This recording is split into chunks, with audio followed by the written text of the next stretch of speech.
certified jurors remain standing because you're going to get an oath. So rather than have you sit and stand back up. All right, thank you. Please be seated. Ladies and gentlemen of the jury, if you would remain standing, raise your right hand. My clerk, Teresa, will swear you in. Do you swear that you will well and truly try the issues joined in this action now before the court, and a true verdict to give according to the law and evidence offered in court unless sooner discharged by the court, so help you God? Thank you. Thank you. Thank you, everyone. Please have a seat.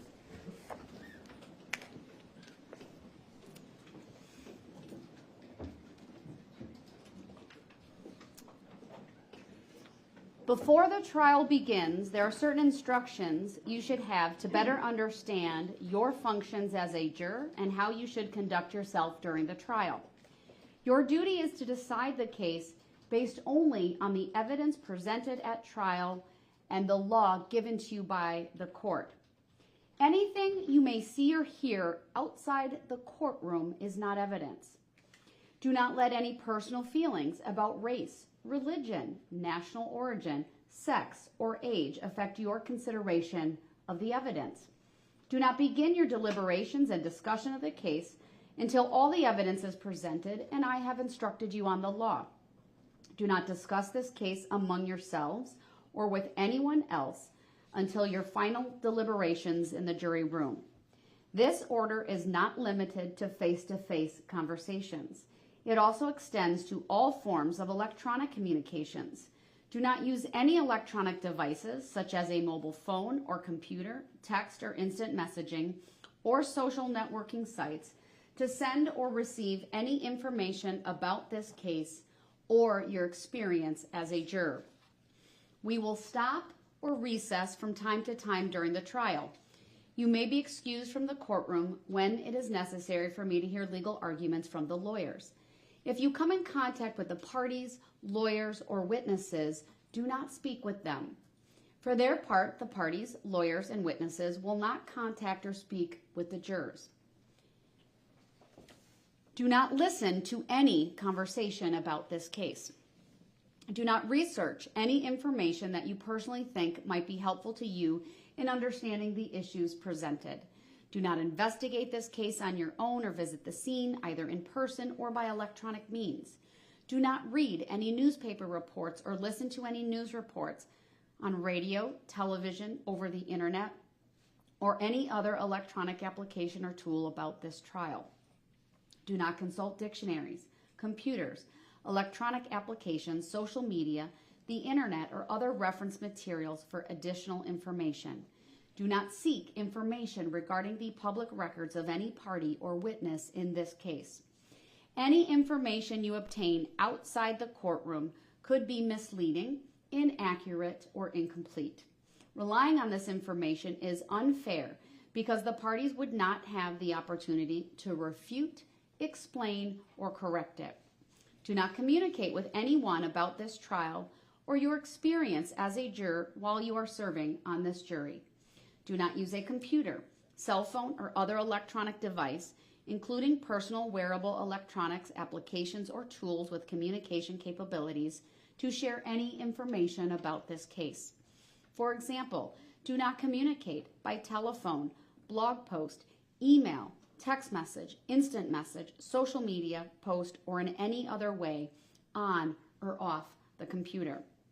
Do not permit anyone to communicate with you about this matter, either in person, electronically, or by any other means. If anyone does so despite your telling them not to, you should report that to me. I appreciate that it is tempting when you go home in the evening to discuss this case with another member of your household, but you may not do so.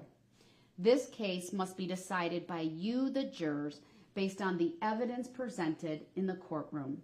People not serving on this jury have not heard the evidence, and it is improper for them to influence your deliberations and decision in this case. After this trial is completed, you are free to communicate with anyone in any manner. These rules are intended to assure that jurors remain impartial throughout the trial. If any juror has reason to believe that another juror has violated these rules, you should report that to me. If jurors do not comply with these rules, it could result in a new trial involving additional time and significant expense to the parties and the taxpayers. You are to decide the case solely on the evidence offered and received at trial.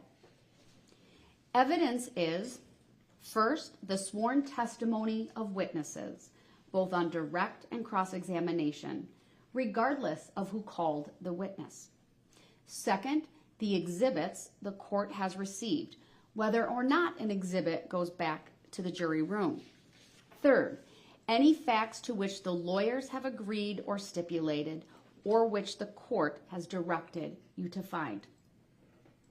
Attorneys for each side have the right and the duty to object to what they consider are improper questions asked of witnesses and to the admission of other evidence which they believe is not properly admissible. You should not draw any conclusions from the fact an objection was made. By allowing testimony or other evidence to be received over the objection of counsel, the court is not indicating any opinion about the evidence. You, jurors, are the judges of the credibility of the witnesses and the weight of the evidence.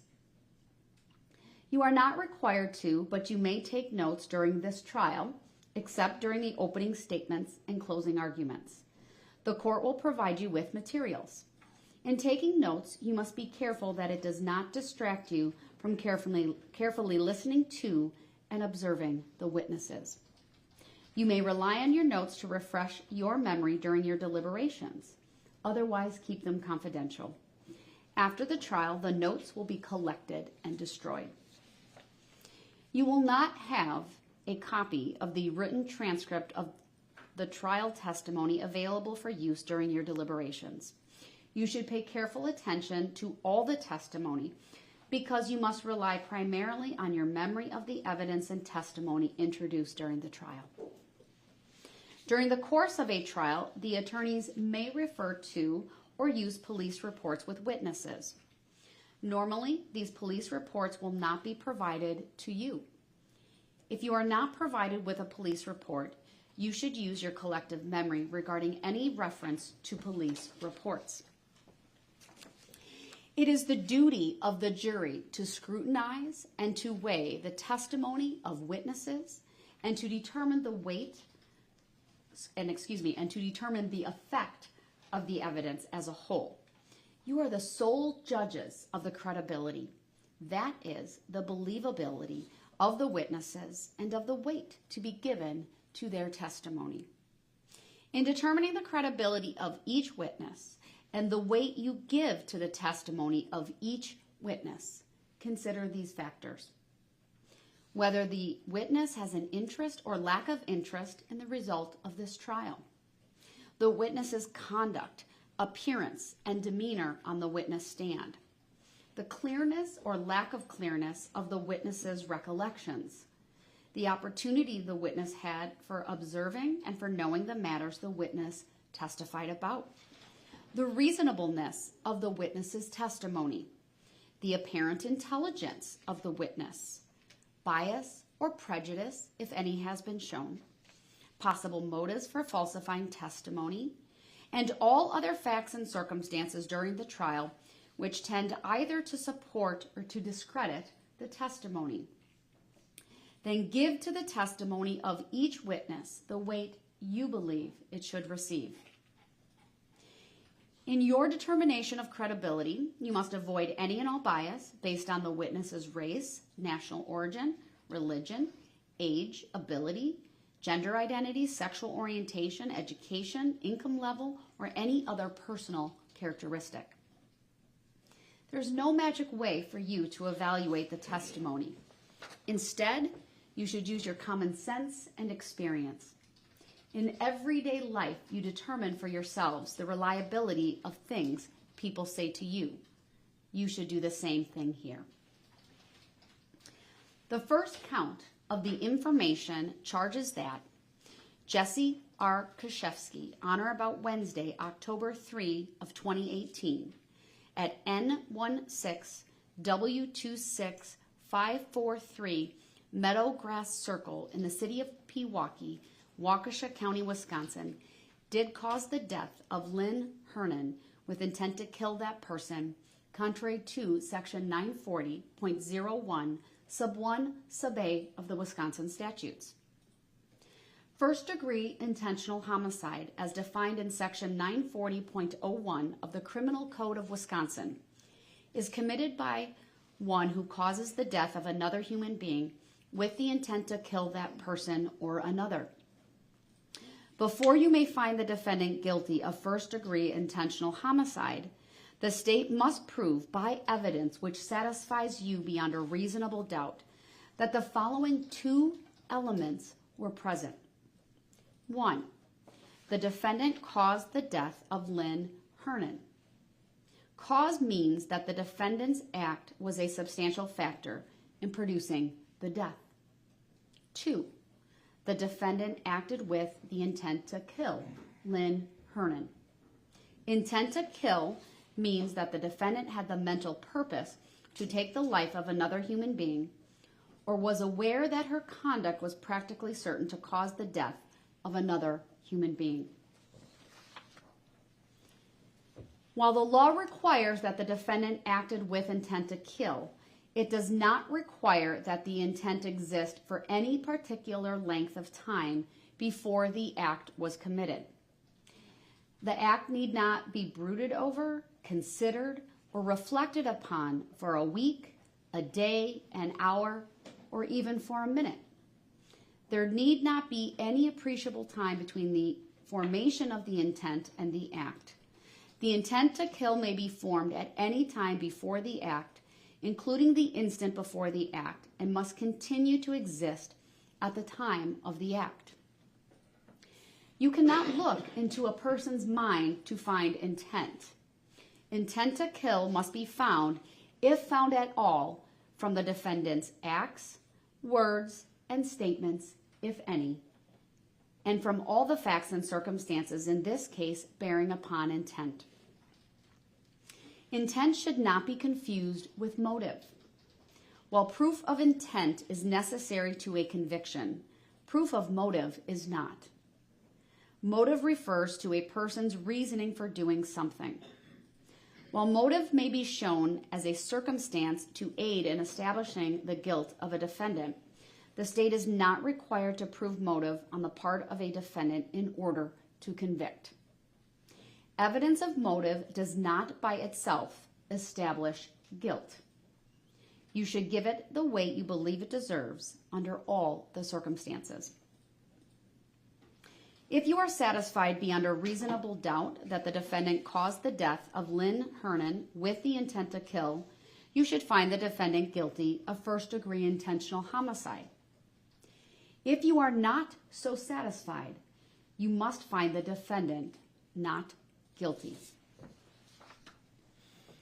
The second count of the information charges that Jessy Kurczewski, between approximately January 1 of 2016 and October 3 of 2018 at N16 W26543 Meadowgrass Circle, number A, in the city of Pewaukee, Waukesha County, Wisconsin, did intentionally transfer movable property of Lynn Hernan having a value that exceeds $100,000 without consent and with intent to permanently deprive the owner of possession of the property, contrary to Section 943.20 Sub 1 Sub A of the Wisconsin statutes.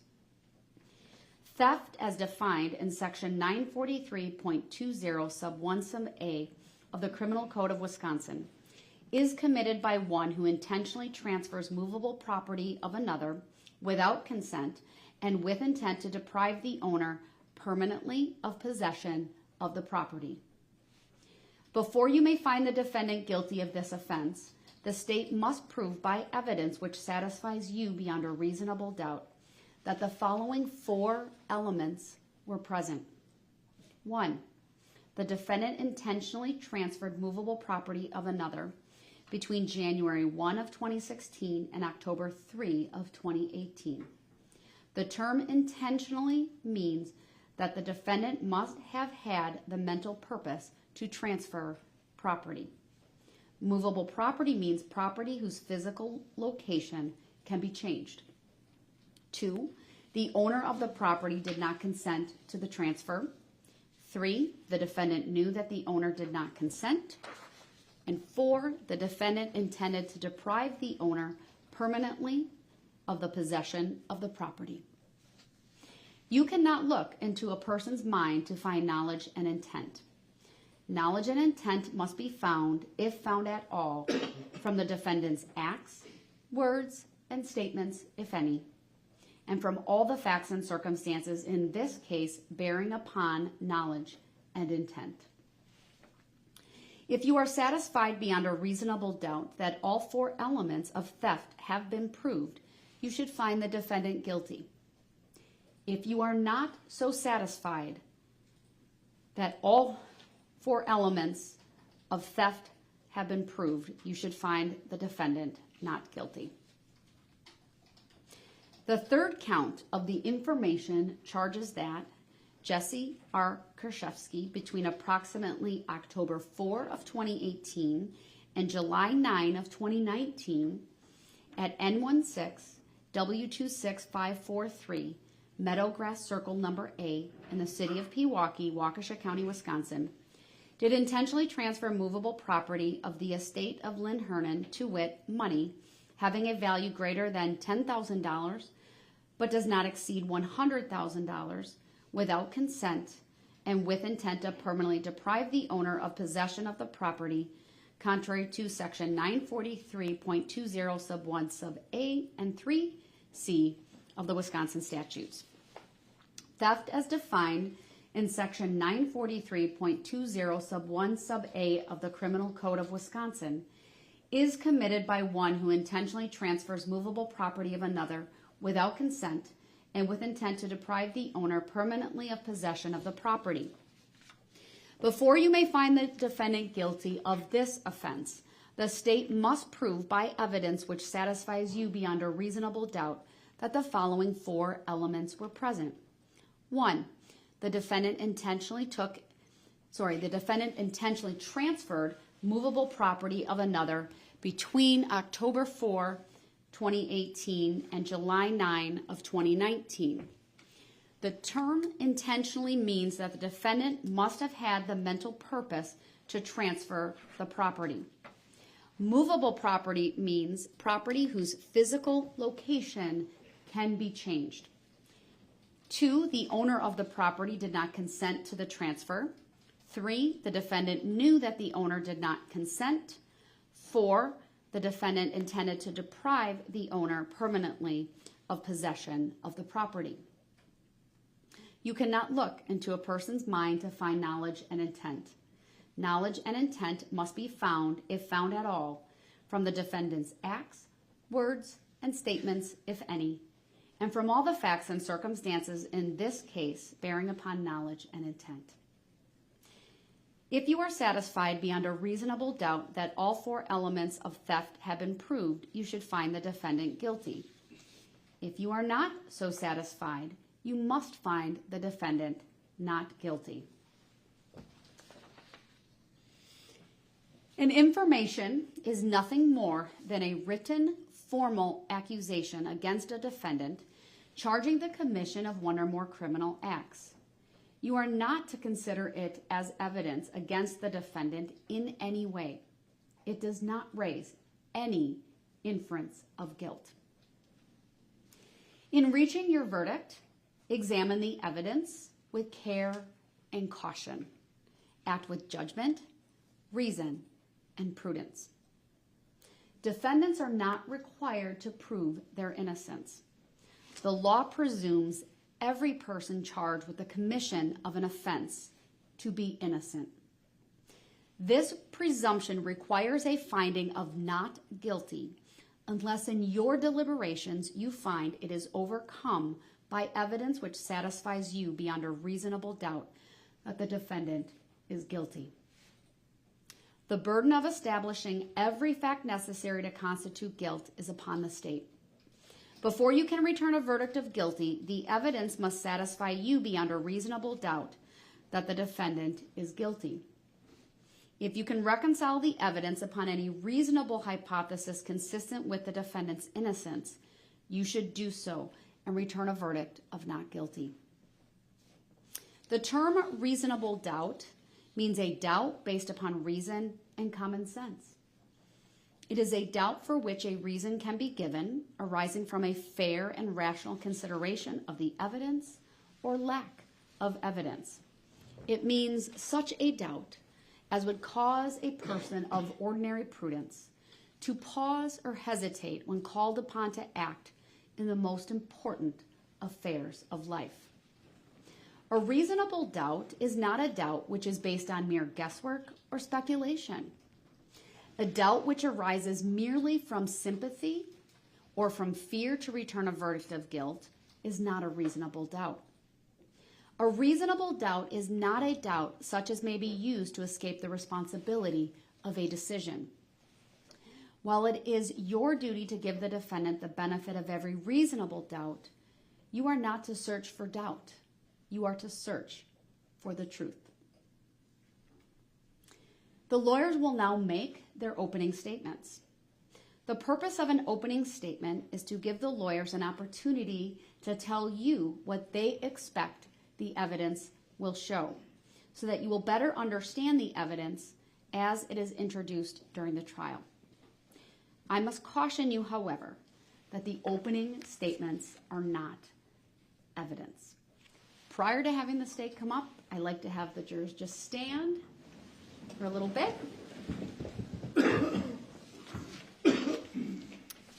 Wind change.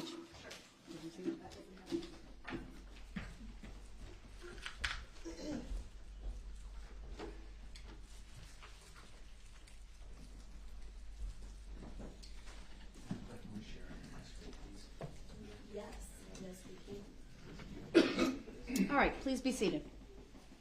Is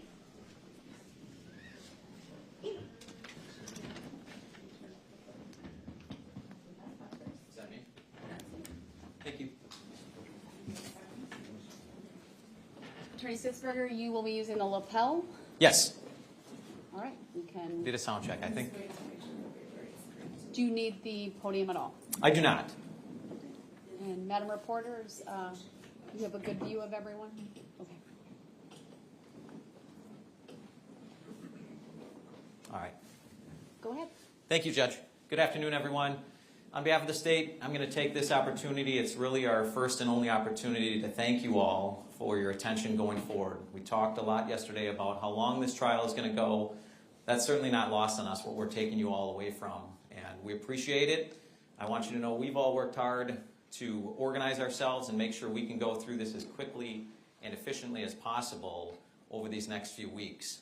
That being said, there is a lot to unpack in a case like this. While I go through my opening, you're going to see almost two timelines. As I prepared for this, I kept seeing almost two timelines emerging. There's certainly a factual, bare bones timeline of theft, murder, and more theft. But there's this almost overlaid timeline of all of the defendant's lies and deceit on top of that bare bones timeline. That's a little bit tricky to go through and process, but let's start it. So this is Wisconsin versus Jessy Kurczewski. Said otherwise, this is a case of murder, greed, and lies. The judge just read you the 3 counts. Of course, in the law, we call murder intentional homicide, and that's count 1. And it's a homicide or murder of Lynn Hernan.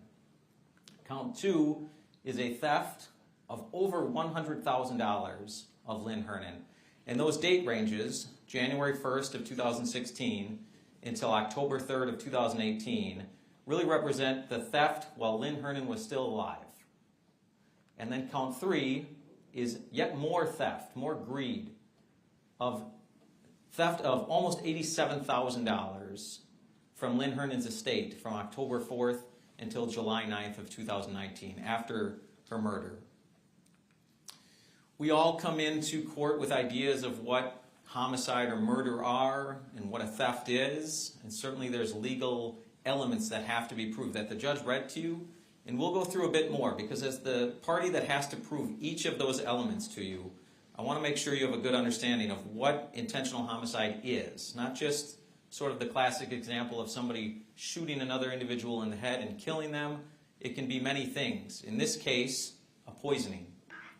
But first, though I said this is a case against Jessy Kurczewski, murder, greed, and lies, at the heart of this case, what I don't want to be lost on you is this is a case about Lynn Hernon, the victim. So let's see who Lynn Hernon was.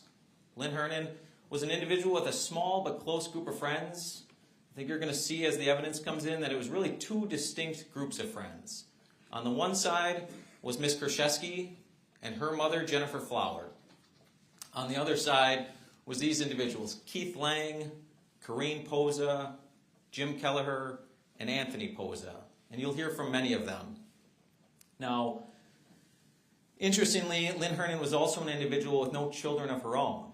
So she sort of pseudo-adopted her friend, Jennifer Flower's daughter, Jessy Kurczewski, and did the same thing with Corrine Poza's son, Anthony.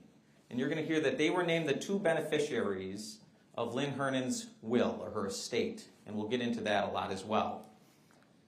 Lynn was also a cat lover. That seems like a flippant thing I put on there, but it's actually very important. Because, and I'm fast forwarding a little bit, but at the very day of October 3rd, when police come and talk to Jessy Kurczewski, they ask her point blank, do you think this could be a suicide? And her answer was, well, yes or no, I don't really know. I don't think Lynn would have left her cats. And that's what Anthony, Jim, and Corrine will also tell you.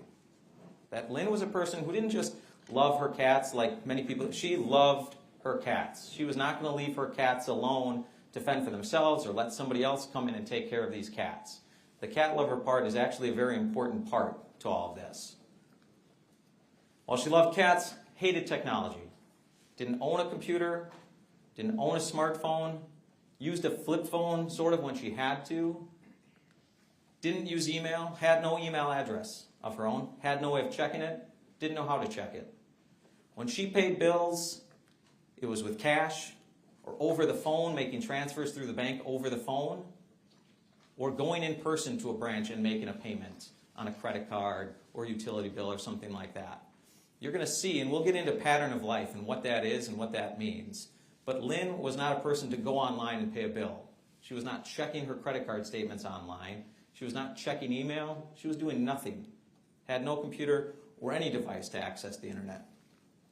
And frankly, dead at only 62 years old from a tetrahydrozoline poisoning after the defendant gave her a bottle laced with Visine eye drops to drink. So I told you we'd get into the legalities of what is intentional homicide.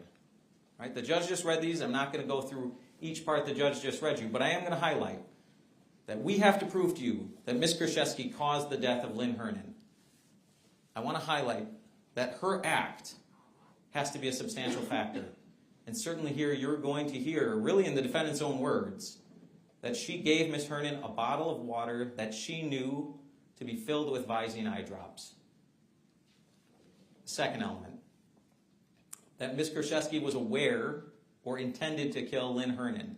And that can mean that she was aware or practically certain that her act was going to kill Lynn Hernon. We're going to show you that, again, with the defendant's own statement.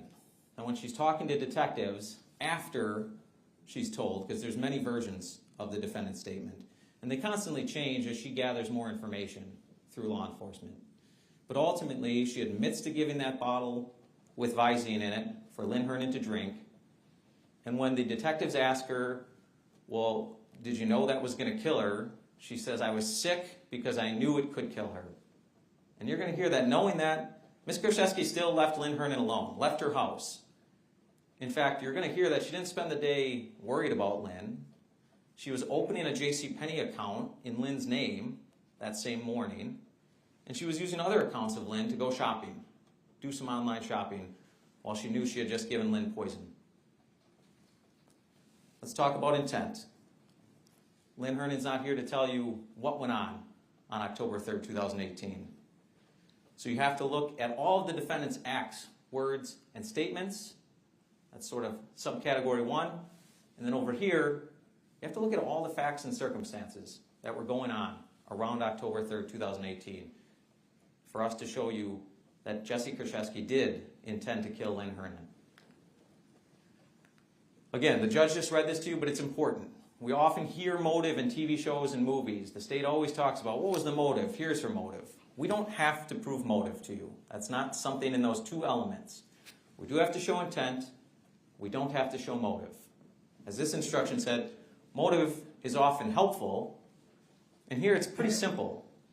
As we go through the financials fairly painstakingly, you're going to see that the access Ms. Kurczewski had to Lynn Hernon allowed her to steal every dollar almost that Lynn Hernon was worth in life.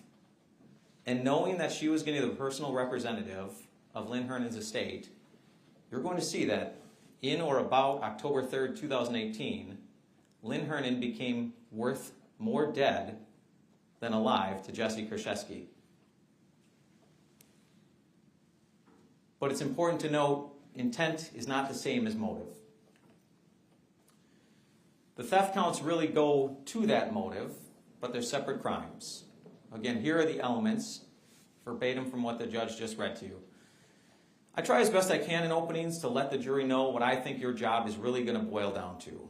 And so with element 1, that's going to be pretty simple for you. That Jessy Kurczewski intentionally transferred property of Lynn Hernon between January of 2016 and October of 2018. You're going to see, and we're going to focus on 28 checks that were all written off Lynn Hernon's account to Jessy Kurczewski. By her cashing those, that's transferring property. That's just element 1 right there. This wasn't a bank error. This wasn't an, oh my gosh, it went into my account and I don't know who deposited this. This is just transferring property. That's element 1, period. What becomes an issue is elements 2 and 3. Again, did Lynn Hernon consent to those money transfers into the defendant's accounts? So that's kind of 2 and 3 rolled in together. And we'll talk about that going forward. Again, number 4 is going to be easy. I don't think you're going to have to spend much time worried about element 4 because it's going to be clear that the defendant never paid back any dollar amount to Lynn either while she was living, and even though she had access to the estate account as personal representative, she didn't put any money back into the estate. That she said, oh, you know, when she died, I owed Lynn $144,000, so let me put that back in the estate. Not a single dollar went back to Lynn Hernon, either alive or dead. So number 4, absolutely, the defendant intended to permanently deprive Lynn Hernon of these monies. So let's talk about that consent. It's the same in count 3, rather quickly, the estate. And this, as Ms. Kurczewski and Anthony Poza were the only 2 beneficiaries of Lynn Hernon's property at that point, really this becomes a theft from Anthony Poza. What should have happened was whatever Lynn Hernon's estate was truly worth gets split down the middle, and Jessy Kurczewski should have gotten half, Anthony Poza should have gotten the other half. Unfortunately, that's not what happened. Again, consent will be an issue. For count 4, that should be transferred, I apologize about that, but the transfer of property in element 1 and the permanently deprive in element 4 will not be an issue. You're going to see numerous cash withdrawals that Ms. Kurczewski made from Lynn's estate account to herself, where she's just taken out thousands of dollars, roughly $50,000 in cash withdrawals from the estate account. Again, never paid back. We're going to talk about an inheritance loan funding, where essentially Ms. Kurczewski made an agreement with a company that said, I'll put up $10,000 of the inheritance I'm supposed to get if you give me $18,700 right now. And she paid that back, and they refunded some of the money. She should have plugged that refund back into the estate. But the point is, she took all of that money out of the estate. She didn't wait for her inheritance to put that up. She didn't pay back any of the money. So we have roughly $50,000 in cash withdrawals. We have this sort of bogus loan fund that she takes for herself out of the estate, never paying anything back. And we have a number of checks again, written to either the defendant's own credit cards, to her mother's apartment rent, or just to cash for herself, to the tune of almost $87,000 out of the estate.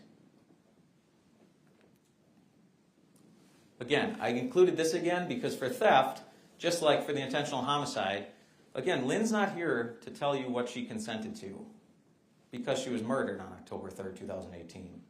So you have to, as jurors, look at what the defendant was doing around this time.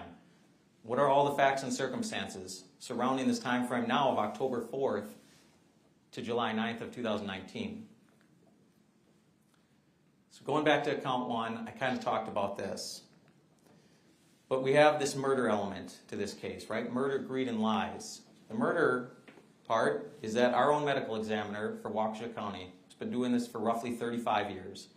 He's going to come in and tell you that as she did her job in this case, she determined the manner of death in this case to be homicide, and that the cause of death was tetrahydrozoline poisoning. Now, she didn't come to that conclusion lightly. She didn't look at one sheet of paper and look at some autopsy photos and look at some scene photos and say, I got it. This case took a lot of time. This took months and months for Dr. Kurczewski to come to her conclusions. She consulted with Dr. Kasinko, who you'll hear from NMS Labs, regarding tetrahydrozoline in general, effects on the body when it's ingested and not just put in the eyes. Dr. B herself ordered several toxicology reports after the original one. She wanted to see more information, as much as she could get. So she was constantly sending lab work out for more toxicology reports. You'll hear she did her own research. She obviously got to see Lynn's body very close in time to October 3rd. And about that, she'll tell you that in her experience over that 35 years, she thought this death scene looked staged. She's been to a number of drug overdose deaths and the scenes, and she'll tell you that this one struck her as being staged. Because she'll tell you that people who legitimately overdose on drugs and end up killing themselves do not have piles of powder sitting on their chest. They don't have powder and pill fragments up in their hair. They don't have pills laying everywhere. They take everything. There's really nothing usually left behind. And so she'll tell you about her observations and why that stuck out to her as something being off about that initial crime scene. She'll obviously tell you about her autopsy and going through that. But by and large, my point is this was not a quick decision she made to say, oh, it's probably a homicide. Let's see how it plays out. This is diligent, thorough work Dr. Kurczewski did to reach her conclusions of homicide and cause of death being tetrahydrozoline poisoning. And she'll tell you there were other drugs or substances in Lynn's system, many pharmaceuticals, but she's still going to tell you that the overall cause of death was that tetrahydrozoline poisoning, eye drops. We know that the defendant, Ms. Kurczewski, killed Lynn Hernan again because eventually, after her story changes a number of times, she admits to detectives that she knowingly gave Lynn Hernan a bottle filled with Visine. And as you can see, Visine has tetrahydrozoline. They're not synonymous, but when we talk about tetrahydrozoline in this case, we're oftentimes talking about Visine. Again, defendant had the intent to kill Lynn Hernan. This is, again, taken directly from the jury instruction as to what intent means. And there it is again. After admitting that she gave this bottle laced with Visine to Lynn Hernan, she told detectives she knew it could very well kill Lynn. She still left, went shopping, opened other credit cards in Lynn's name while Lynn was dying of poisoning. So again, what are all the acts, words, and statements of the defendant? That kind of leads to my greed portion of this whole trial. As to count two, there's the total figure we're going to show you, and that's for 28 checks from two different bank accounts of Lynn. Over $144,000 taken in about a 2 to 2.5 year span of time. What you'll also see in that time is the defendant was getting paychecks direct deposited into her account. So you'll be able to see exactly what legitimate income she was making from her job when she was unemployed and not making any legitimate income from a job. And over the same span of time, January 1st of 2016 to October 3rd, 2018, her total earnings through jobs at various dental offices was right around $49,000. Now, you're going to see that she absolutely needed to have this $144,000 because when we go through all of Ms. Kurczewski's credit cards, bank statements, spendings, you'll see that in that same time span, 2.5, almost 3 years, her earnings were $49,000, her total expenditures over $500,000. You're also going to see that on these 28 checks. I'm sorry, first of all, This doesn't count. This $144,000 figure does not count all of Lynn's credit cards suddenly being maxed out and over their limit. It doesn't count a $30,000 loan that Ms. Kurczewski took out in Lynn Hernan's name after altering bank documents. We've lost the TV.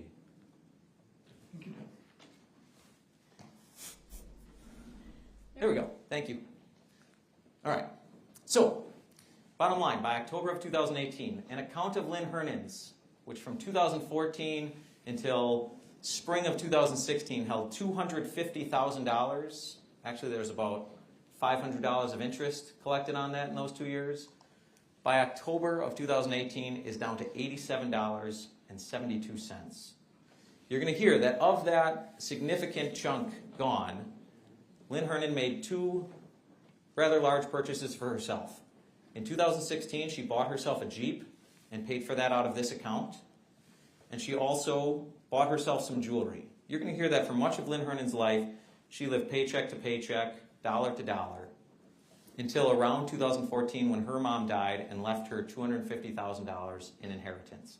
And so she buys herself a Jeep, and she buys herself some jewelry that she ends up paying. She puts on a credit card, but pays down off this account with her inheritance in it. Beyond that, $134,000, more than half, is all 20 checks written to Jessy Kurczewski. Of those 20 checks from that account, we'll keep going. Of those 20 checks, 19 of them have a very specific purpose written in the memo. Some say Kohn, K-O-H-N, Law Office. Some say Prosper Funding. Some say America Advance. Some say Citibank. The point is that you'll see the money leave Lynn Hernan's account, go into the defendant's account, and never do any amounts leaving Ms. Kurczewski's account go to those purposes. Deceit and greed. There's another account Ms. Hernan had that's down to $52 by October of 2018. Here we are. But that involves 10 checks written to Ms. Kurczewski for another $10,000.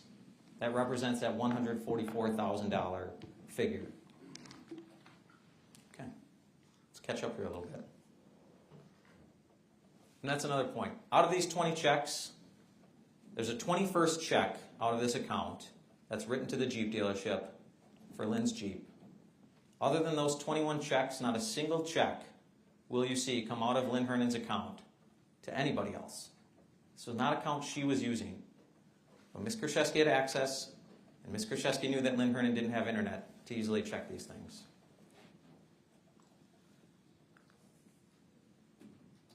Again, none of these amounts are ever paid back in life or in death to Lynn Hernan. So let's talk about patterns of life. I mentioned that before. Very quickly, as we go through with Detective Plennis, all the financial statements, and there's quite a few of them, and again, we'll try our best to work through them efficiently but thoroughly for you. You're going to see patterns of Lynn Hernan emerge, right? I told you that most of her friends will even tell you, and it's substantiated by her financial statements, she was often a person to use cash. Her credit cards were not used very often. But when they were generally at businesses like Pick and Save in Waukesha, Speedway gas stations in Waukesha, things of that nature. When she used her credit cards, they were paid down very quickly. Her credit score was up in the high 700s to low 800s for much of this time span we'll be talking about, January of 16 to October of 18. No online activity, no IP activity is on her accounts until approximately June of 2018, when Lynn's pattern of almost 2 years at that point that we can see starts to look a lot like Ms. Kurczewski's, where now all of a sudden we're seeing Lynn's credit cards being used a lot, balances not being paid down, or maybe just the bare minimum so that interest is piling up. We know that Ms. Kurczewski, as I said, she's earning $49,000 of legitimate income in this time, and she's spending well over $500,000. You're going to see that most of those purchases are ATMs, businesses in West Allis, Hales Corners, and Franklin, Specific businesses that were talked to about yesterday, Scotty's Pub and Stella's Palace being two of the most prevalent, but also Potawatomi. And you also see that there's frequent online activity. And Detective Plennis will tell you why that's important for law enforcement to recognize that when somebody's pattern of life switches to another person's pattern of life, what does that mean? What does that overlap? What does that change mean? And finally, defendant's acts, words, and statements. And this is to count 3. Taking advantage of her role as the personal representative of Lynn Hernan's estate to steal over $87,000. Again, you're going to see numerous cash withdrawals. You're going to see checks to her own credit cards, checks to cash, and that inheritance loan funding of $18,700. And that brings us to the lies. And this goes on for a number of slides, and I promise you, I pared these down for opening statements. You're going to hear a number of others as this trial goes. But this is kind of that second timeline I'm talking about that goes back now and sort of lays over the bare bones time work. But in March of 2018, Detective Plennis and I are going to show you and talk a lot about clearly altered bank documents where Ms. Kurczewski changed the name of the account holder to Lynn, changed the yearly earnings, changed any reference to spendings at Stella's Palace and Potawatomi, all to get a $30,000 loan in Lynn Hernan's name, but went in to Jessy Kurczewski's account. You're going to see that it went in on March 8th of 2018. That same day, Jessy Kurczewski adds Lynn Hernan to her bank account as a secondary user, obviously so that this loan in Lynn Hernan's name can go into that account.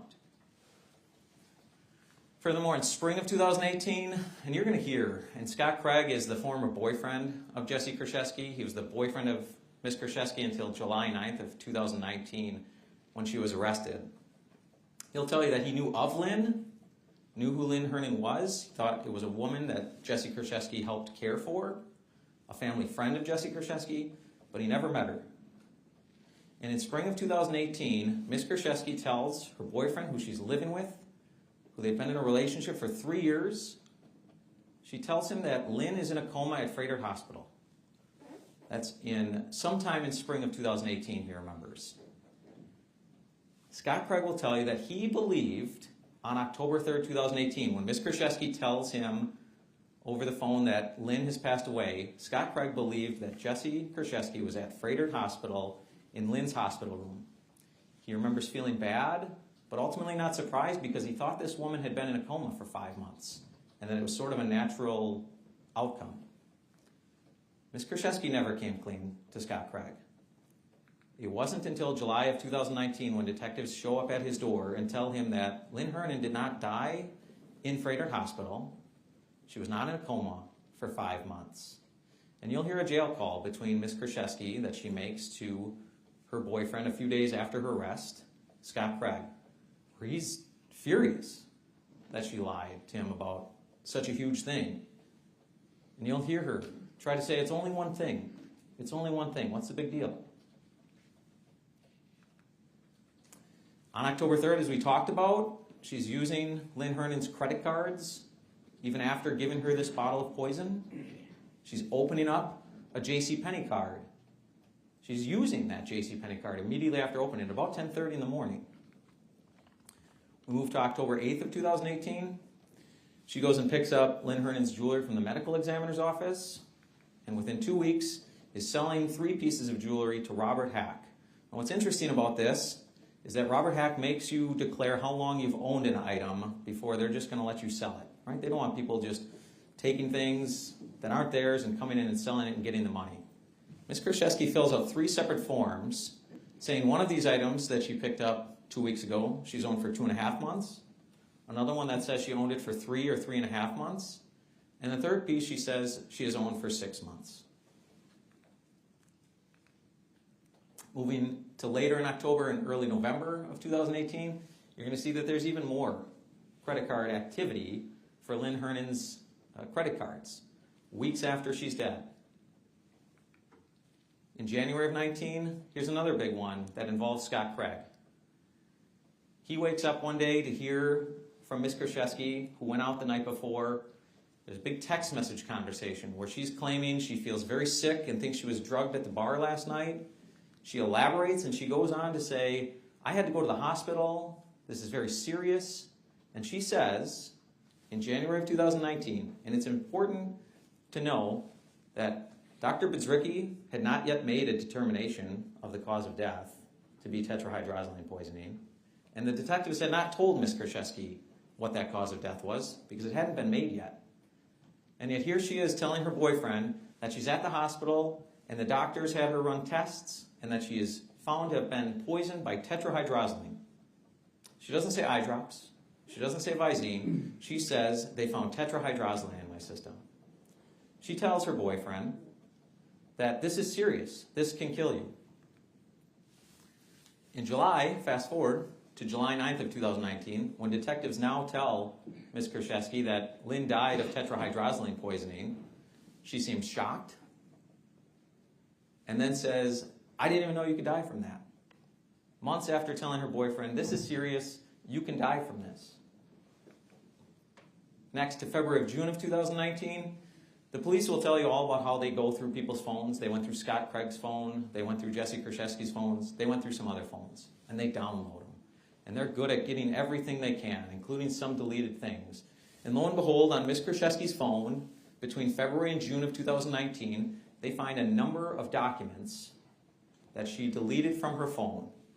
The subjects are, quote, criminal poisoning, cyanide poisoning, and household poisons. Those all show in the phone download that they were accessed. I mean, somebody opened them on her phone in July of 2018. Moving to April of 2019. Anthony Poza, who I told you earlier, was like sort of an adopted son to Lynn. He's the other beneficiary on the will. So Ms. Kurczewski has to run everything by him, and he has to sign off on things before she can close the estate. He feels like something's off. He doesn't think something's right, and he asks to see receipts. And a few weeks later, Ms. Kurczewski sends him 52 pages of receipts or invoices. Detective Plennis will talk to you at length about how he went through each one of them. Some of our witnesses will be very fast witnesses who will look at a receipt or an invoice that was given to Anthony Poza, and they will tell you this is not our company's invoice at all. This is completely made up. Detective Plennis looked into all the financials. If Ms. Kurczewski claimed to pay off a credit card of Lynn Hernan, Detective Plennis looked at it and found it to be false. Almost all of these 52 pages are completely false documents that were given to Anthony Poza by Ms. Kurczewski. Conveniently, about a month or less after she purchased Adobe Acrobat on one of her credit cards. That will show you. And finally, more lies. When she talks to detectives in both March and July of 2019, her story changes a number of times, and Detective Hoppy is going to tell you all about those. But even on the scene, I told you before, her initial statement to the scene officer, who just said point blank, you called this in, Ms. Kurczewski, you're friends with Lynn Hernan, do you think this could be a suicide? She doesn't say, yes, absolutely. Lynn was suicidal for a long time, and what a tragic ending. She says, I don't know. Yes and no. I don't think she'd leave her cats. In March of 2019, she writes an email to one of the detectives on the case and says in that email she has a hard time believing Lynn would commit suicide. Okay? Now, July of 2019, she's arrested. She's told this is a poisoning and that police now know the medical examiner has deemed this a homicide and they don't think it's a suicide. Now, Ms. Kurczewski starts claiming that Lynn was suicidal for months leading up to October of 2018. She still denies helping in any way or knowing anything about Visine many times. Ultimately, then her story changes again. She says, okay, well, one time I put 2 drops of Visine in a glass of water for her because I just knew that she was drinking Visine. But that's it, that's all. To ultimately stating, again, that quote, she finally gave that water bottle, knowing it had, in the defendant's estimation, 6 bottles of Visine to Lynn Hernan, knowing it could kill her. And walks out of that condo unit, closes the door, and goes shopping on Lynn's dime. And then that leads into a law enforcement goose chase, I'll call it, where Detective Hoppy will tell you, I suspect with some frustration in his voice, about more lies Ms. Kurczewski told law enforcement. Starting with, You guys, there's a recording from Lynn, there's suicide letters, there's all this evidence that'll show I'm not guilty of any of this. There's evidence out there. There's evidence out there. It starts with this storage shed. She says, check a storage shed. Detective Hobby says, where's the storage shed? And very quickly, Ms. Kurczewski goes, kind of laughing, says, there was never a storage shed. I was going to get a storage shed, never did, but that's what I was going to, but there's no storage shed. So next, she tells Detective Hoppy, we have to check a BMO Harris bank lockbox. And the detectives do. They did before, and they learn that it's empty. There's nothing in there. They also learn that Ms. Kurczewski and her mom, Jennifer Flower, were the last ones to access that bank box, and just so happened to do so on October 4th, 2018, the very day after Lynn died. So when Ms. Kurczewski is telling Detective Hoppy to check the lockbox, she already knows it's empty because she was there, and she was the last one there the day after Lynn died. So that doesn't work. So she now changes to say, well, I buried a lot of stuff in Whitnall Park, kind of by the nature center. And Detective Hoppy will tell you that another detective was out there in Whitnall Park with a metal detector and a shovel. They're trying to use video access to have Ms. Kurczewski tell us, where in the world do we find these things? Spoiler alert, they found nothing. There was no magical, mysterious hole at Whitnall Park. Just more lies from Ms. Kurczewski. And finally, in November of 2019, Ms. Kurczewski is removed by the court as personal representative of Lynn's estate, mostly because of this investigation. She takes that and says, well, now there's a real will I have to file. Almost a year to the day, almost, of filing the actual original will that's notarized by two impartial people. Ms. Kurczewski now files a, quote, real will. And wouldn't you believe, it removes Anthony Poza as a beneficiary. You're going to hear from Paul Nowakowski, the Register and Probate of Waukesha County, and you're going to hear from Beth Taylor, an attorney who's done probate work for 25 years. They have never seen somebody file a quote-unquote real will a year after. And they've certainly never heard it being done as a test. Because that's what Ms. Kurczewski says. She says, I filed that will originally, and this was all a test Anthony Poza was supposed to pass. And he failed because he questioned what I spent things on. And lo and behold, she tries to leave herself as the sole beneficiary of what's left of the estate that she stole from. Just more lies. And that leads me, and I think this is my second to last slide. But when we look at all those facts and circumstances, when you're talking about what was Ms. Kurczewski's intent, did she have that intent to kill, and what was her knowledge and intent as it related to the theft, remember the instruction says you have to look at all the facts and circumstances. And here they are pretty simply, I think. Between January of 16 and October 3rd of 2018, Ms. Kurczewski was able to steal $144,000 plus from Lynn Hernan while she was still alive. Ms. Kurczewski got it to a point where Lynn Hernan, as of October 8, 2018, lost almost all of that $250,000, right? It was down to $87. Now that she's worth nothing, her credit cards are maxed out, her bank account, one of them is at $87, another one's at $52. She's worth nothing, unfortunately, to Ms. Kurczewski. But her estate is valued at approximately $150,000. And Ms. Kurczewski helps herself to $87,000 of that. Lynn Hernan's murder falls so conveniently for Ms. Kurczewski as to when she could maximize her profit off Lynn Hernan. And this is not a suicide. This was intentional homicide. So I come back to what I told you was the heart of this case, Lynn Hernan. And justice for Lynn Hernan here is 3 guilty verdicts for Jessy Kurczewski. And that's what the state is asking you to return here. Thank you. We'll take another quick stand break. So please rise before we have the defense come up.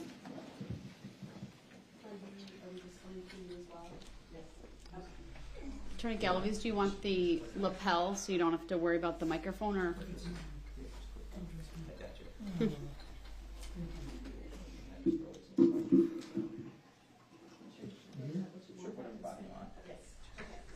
Anybody need any water? So you don't get feedback, why don't you hand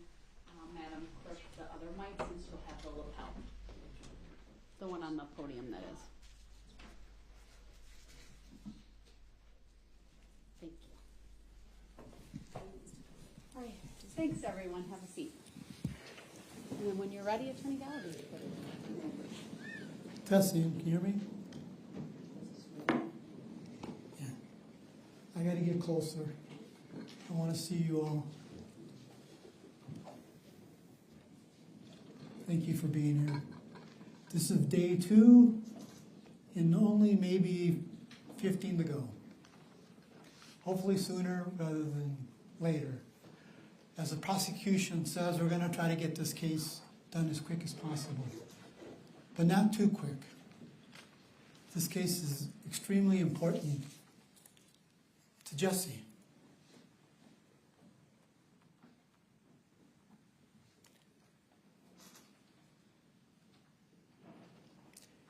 And as you sit there, I want you to look at her.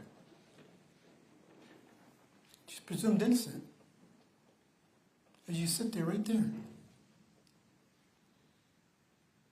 And don't ever let that thought leave your mind. That she's presumed innocent. No matter what he just said. When he's throwing all this stuff at the wall. To try for you to find her guilty. She's presumed innocent. And that's the jury instruction the judge just read to you. All defendants are presumed innocent. And if you can reconcile under reasonable hypothesis that she's innocent, you have to, of all the charges. If there's any kind of hypothesis, reasonable hypothesis that she's innocent, you gotta find her not guilty. And I hope you understand that. As you sit here every single day, as you listen to their case, I want you to keep in your mind that she's presumed innocent. And never lose that thought as you hear their witnesses. Because in order to find her guilty, under common sense and logic, which you're allowed to do, your common sense and life's experiences, you're going to have to speculate. And the judge just told you, you can't do that. You're going to have to guess and speculate what Lynn Hernan thought while all this was going on. And if Lynn Hernan was here today, she would say, "Are you crazy, prosecution?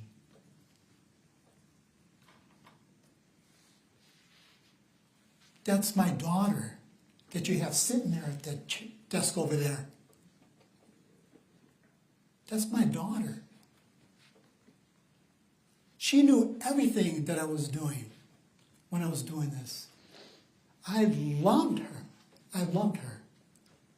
She's my daughter. I've known her since she was 8 or 9 years old. That's how long Lynn knew Jessy, since she was a child. Here's a picture of Lynn and Jessy, a graduation party that Lynn threw for Jessy, high school.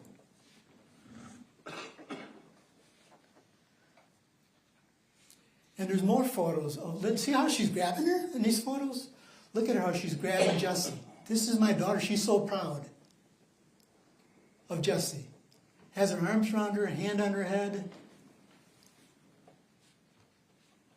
That's who Jessy is to Lynn. Her daughter, even though not by blood. And there's more photos. Same photo.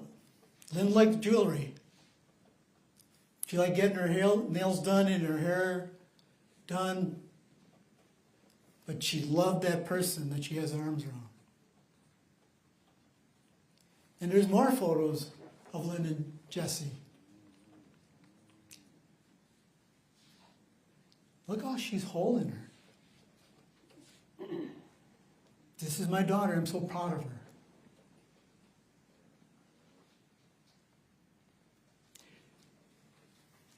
And them not knowing this about Lynn and Jessy, not knowing the dynamics about Lynn and Jessy?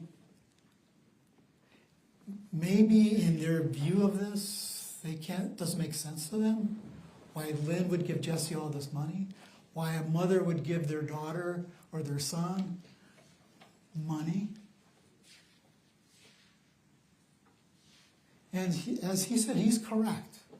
Lynn had two groups of friends. She had Jennifer and Jessy, and then she had Keith, James, Corrine, and Anthony. But the problem was with what he told you is we all have circles in our lives. Circles. Where we only keep a few people in our circle. And only these few people that we have in our circle, the people that know our secrets, that we talk to every day and share everything with, when we're not feeling good or feeling happiness and sadness. And that was Jennifer and Jessy. She was in Lynn's circle. When Lynn needed help, she called on them. Every single time. When Lynn needed help, she called on Jennifer. Jennifer is like her best friend. And Jessy became her best friend. When Lynn needed to move in 2009, Jennifer helped her and Jennifer's boyfriend, Gary Verdon. She didn't call Keith, James, Anthony, or Corrine. Who do you call when you move? Your friends, your closest friends or relatives. That's who she called, Jennifer. When Lynn needed to move into this condo, who did she call? Jennifer and Gary Verdun.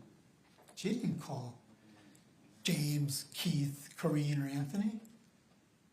They didn't help her. When Lynn's mother died in 2013, who did she call to help her drive to Madison and help clean up her mother's place and get it ready to sell? Jennifer and Gary. They drove to Madison and helped Lynn clean out her mother's house.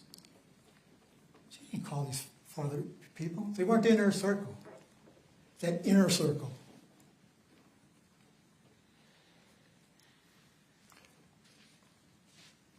And their documents that they gave us is in the proof.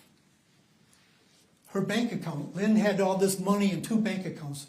Her checking account and her money market account. Who was on her account with her? Joint. Jennifer. Jennifer Flower. That was her checking account. Jennifer was joint on that account. She loved Jennifer. Her money market account. Again, she had a lot of money in the money market account. Who was on that account? Jennifer.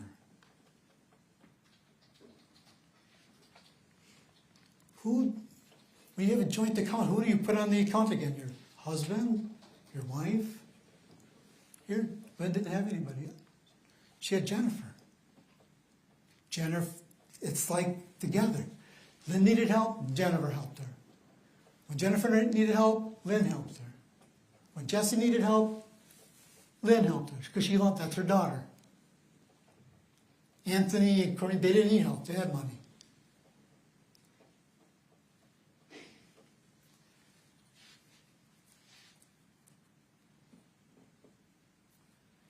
This case, as the state's kind of said, during this time, which doesn't make sense to them, is Lynn was on disability, full disability.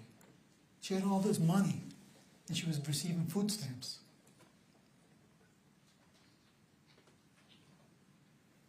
She was getting full insurance and food stamps during this time, since 2009. And that was real important to Lynn, not to lose that. And you can lose it, depends upon how much money you make, money you have in your accounts. Because you're not supposed to get food stamps and full disability. You're not supposed to get disability and food stamps when you got a lot of money. Because why do we want to pay for somebody who's got a lot of money for their insurance and food stamps? Taxpayers. Lynn was on food stamps until she died with all this money. From the moment she inherited all this money till she died. But this is a case where they see a suicide. Can you give me the next slide?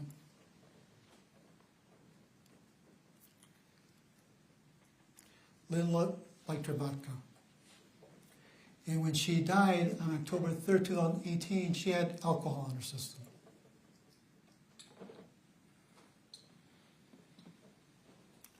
I'm not saying she's a bad person, she just liked that vodka.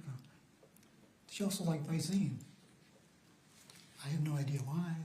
Why somebody would put Visine in their alcohol or Visine in water. I don't know why people smoke marijuana. I don't know why people do heroin. I don't know why people do cocaine.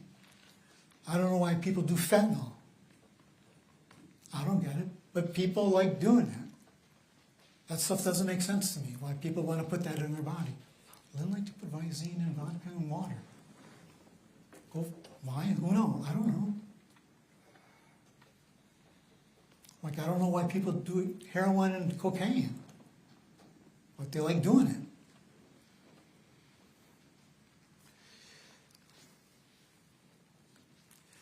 When Lynn passed away, they talk about, and I want you to hold him to this prosecutor, when he came up here and said, the tetrahydrozoline, the Visine killed Lynn.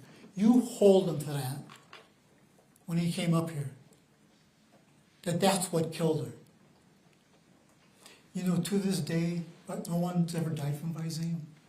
Ever. On planet Earth. No one, not one person's ever died from Visine, tetrahydrozoline poisoning.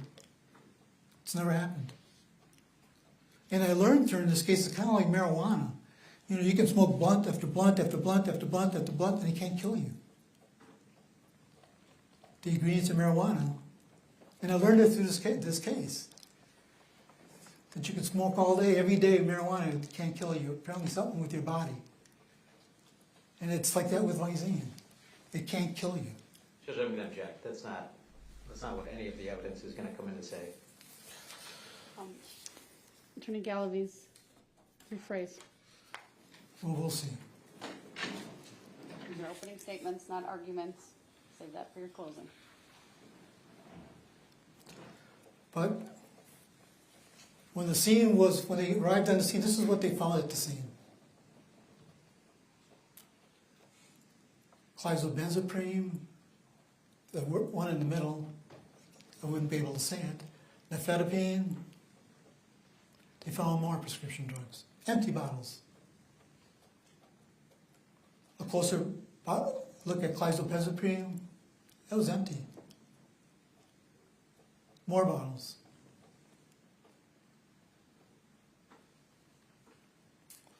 Baclofen. They found a lot of empty prescription bottles. You know why they were empty? They were inside Lynn. She had about 25 to 30 prescription pills in her system. And she was only supposed to have 5 or 6. And they can't see that as a suicide?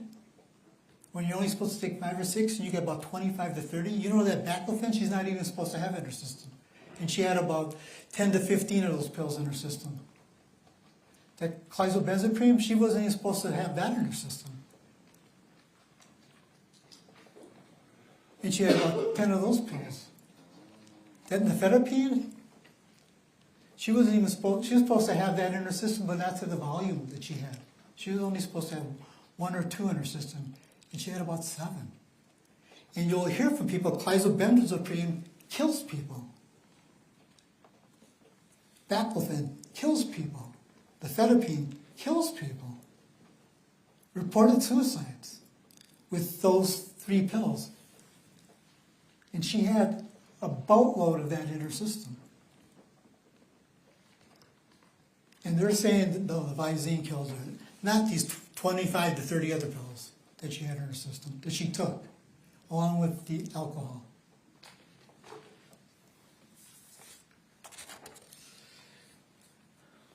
again, more trust Lynn had in Jessy. Here's a living will. April 20th, 2018. Who does she name on the will? Jessy. And the lockbox at the bank? Jessy. Lynn died October 3rd, 2018. That's the responsibility, that connection they had, Jessy and Lynn. Do you see Anthony's name on there, or Keith, or Corrine? Jessy. You know why? Because Jessy was the one that bought her, went all her shopping, took her to the hospital. If she had a medical appointment, Jessy took her. Jessy would come to her house and change her and clean her. When Lynn would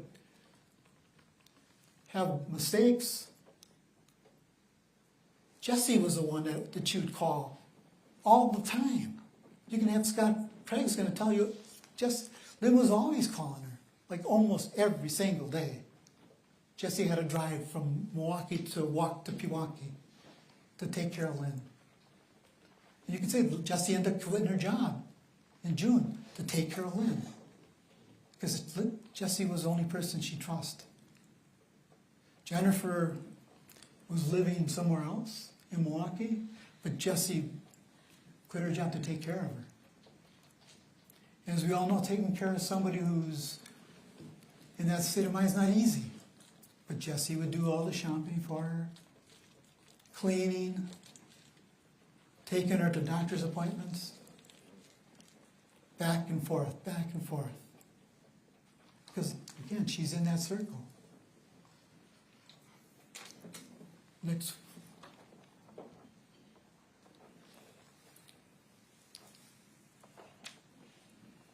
I don't know if you can shorten that, but this. Yeah, can you move it a little bit? This is Lynn. See the date this license was issued? June 21st, 2018. During this whole time that this is happening, that they're claiming that this is happening, Lynn went and got her license renewed. Not that good at that, apparently. Here we go.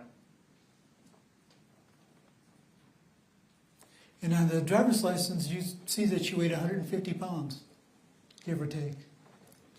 On the autopsy, she weighed 251 pounds. From June to October. She got real sick. We're going to bring in hospital records, and she'll tell you how sick she got, and how many times she had to go to the hospital. Lynn was really sick and depressed. And you saw the way she was done up with the hair and nails and jewelry. She didn't look like that anymore. And she didn't want anybody to her house anymore. She didn't want any more visitors. Because she didn't look, in her mind, the same. She might have looked beautiful to Jessy, but Lynn didn't think she looked beautiful to other people. And you're going to hear her neighbor testify to that. Her name is Jean Tennell. That Lynn became sick, hidden in her home. She was depressed. Next slide, please. This is a slide around. You can see it, but it basically proves that Lynn was the cyclobenzaprine. She asked, the doctor took her off of it in the beginning of January 2018. So she shouldn't even have had it in her system in October. She stopped taking it in 2018. And the next slide will be baclofen. She stopped taking it in March of 2018. She shouldn't even have had it in her system in October of 2018. Why would she take it if she stopped taking it at the beginning of the year? In such volumes of baclofen. She's only supposed to take one a day. She had 10 to 15 in her system. Like cyclobenzaprine, why would she take it? She told her she stopped taking it. Because she wants to kill herself. She wants to die. She doesn't like life. Doesn't make sense to them, but shooting yourself with a gun doesn't make sense to me. Jumping off a building doesn't make sense to me. Stepping in front of a train, moving train doesn't make sense to me. Suicide doesn't make sense to us who like living. But for somebody who's depressed and tired, why do you want to take their life? I have no idea. But Lynn did for some reason on October 3rd, 2018. Why does she have 25 to 30 pills in her system?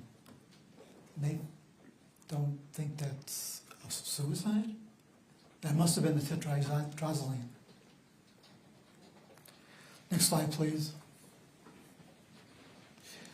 They talk about eye drops, and every time Lynn went to the doctor, every time since 2017 and 18, she went to the doctor a lot of times.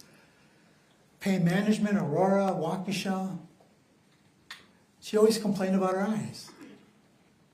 She had to take eye drops. Every single time you'll see it on her lab after medical report, eye drops, complaint of eye drops, pain in my eyes.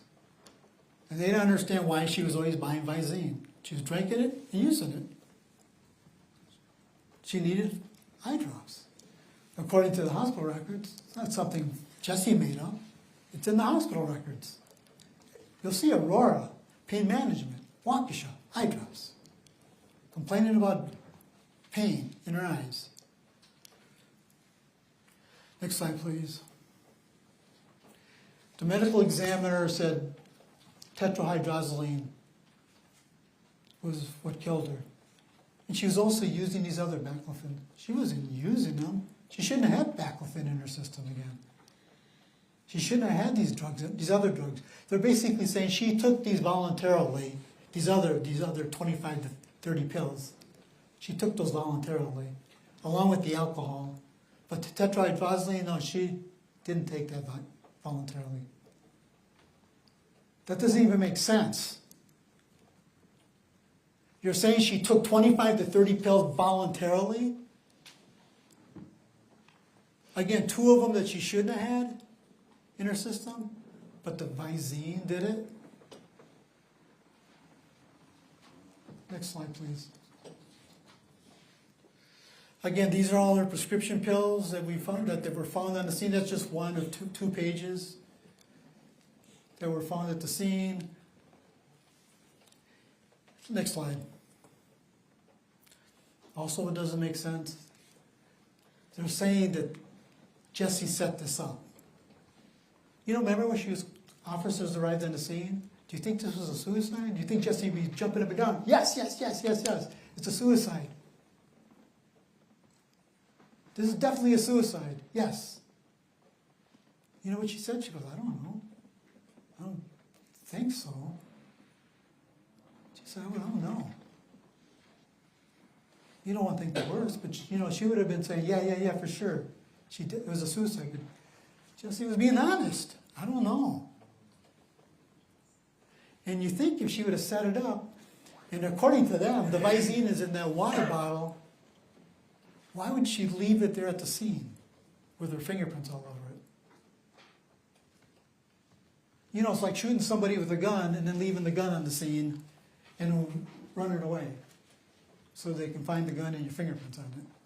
Why in the world would she leave the bottle of Visine right there so people can find it with her fingerprints on it? If that was actually what killed her.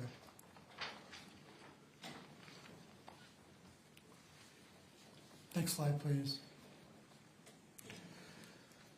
I want to touch a little bit about the finances, and they're going to mention about these checks, and you're going to hear, and I'm going to, with their witnesses, tell you that Lynn went to the bank a lot of times. When all this was going on, her checks were being used, her checks were being given to Jessy, her charge cards were being used by Lynn and Jessy. Lynn was always at the bank. She would make deposits, withdrawals. You're going to see them. Lynn would go personally to the bank and go to and do these transactions. You don't think the tellers are telling her about her account, the balances on her account? You don't think she's asking for, like, can I have a balance on my account? That's what happens at a bank. You do a withdrawal or a deposit, you get a balance. Like Lynn is now aware that Jessy's stealing this money. They were so sure that that these checks were forged by Lynn. They were so sure at the beginning of this case. And Jessy kept telling him, I didn't forge them. Lynn gave them to me. Lynn gave me this money. Dad, he didn't mention we sent the checks to the FBI to see who wrote those checks. Did he say that? Jessy said, send them to the FBI. I didn't write them. Whatever they say. You know what the FBI said? The analyst? Lynn wrote them. Jessy didn't write them. Didn't write any of those checks. Did he mention that in his opening? I don't think so. I object to that line. That's not what the FBI report says. We'll see. Move on. And you're going to see also through their documents that they gave us that Lynn applied for a loan in 2018 February for a $30,000 loan or $35,000 at BMO Harris Bank. Why would she apply for a $30,000 loan if she thought she had all this money in her bank? Why in the world would she apply for 30? If she had all this money in her checking account and all this money in her market account, why would she need a loan? She was denied. The bank denied her. If she had all this money in her account, why would the bank deny her? And then she tried for another loan. Her and Jessy. And I'll be honest with you, her and Jessy filed some fraudulent documents to get this other loan through Wells Fargo. Lynn and Jessy together, they applied, falsified Lynn's earnings, and she got that loan, Jessy and Lynn. But Lynn knew about it. Lynn had to go to the bank, Wells Fargo, and sign for that loan before they could get the money.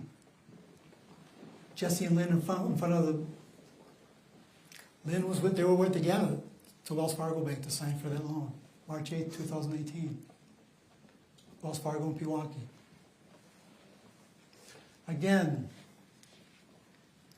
Lynn loved Jessy. That was her daughter. She was in that circle. But if Lynn was here, she wouldn't believe that Jessy's sitting over there to start with. Had she known this was going to happen, I think she would have did something different. I don't think, never in her wildest dream would she ever think Jessy would get arrested for a suicide that Lynn committed, or being charged with money that Lynn gave to her. Jessy's innocent.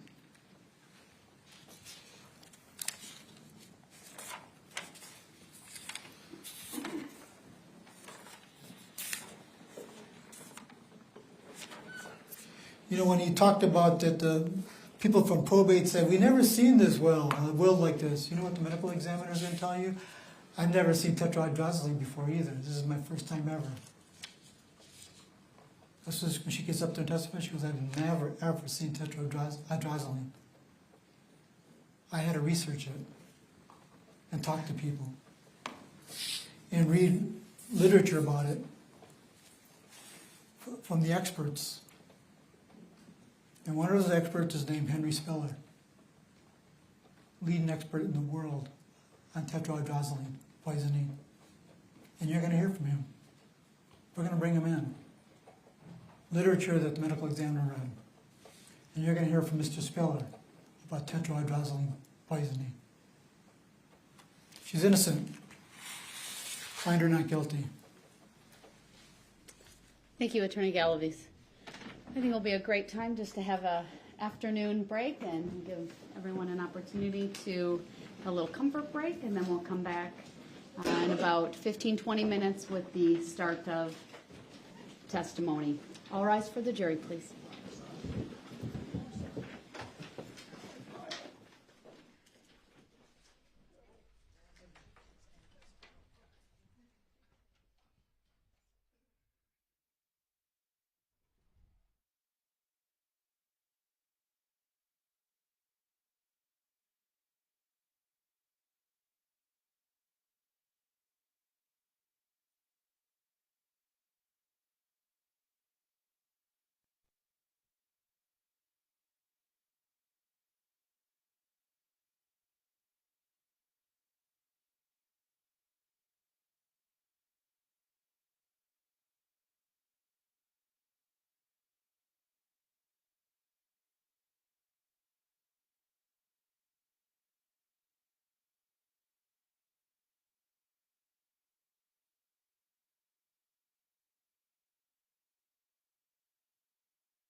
think it was you. I think it was just, you know, Just trying to avoid it for the future. I was like just trying to figure out if there's something I could do differently. No, we can ask that.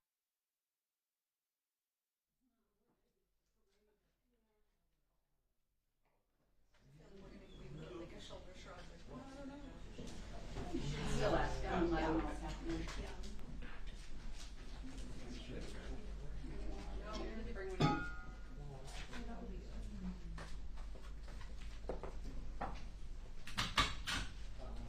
Do you have a login to your family Adobe? Thanks for the heads up. Yeah. Do you do one? Okay. It's free. No, you can't change it. I can't, like on the free one.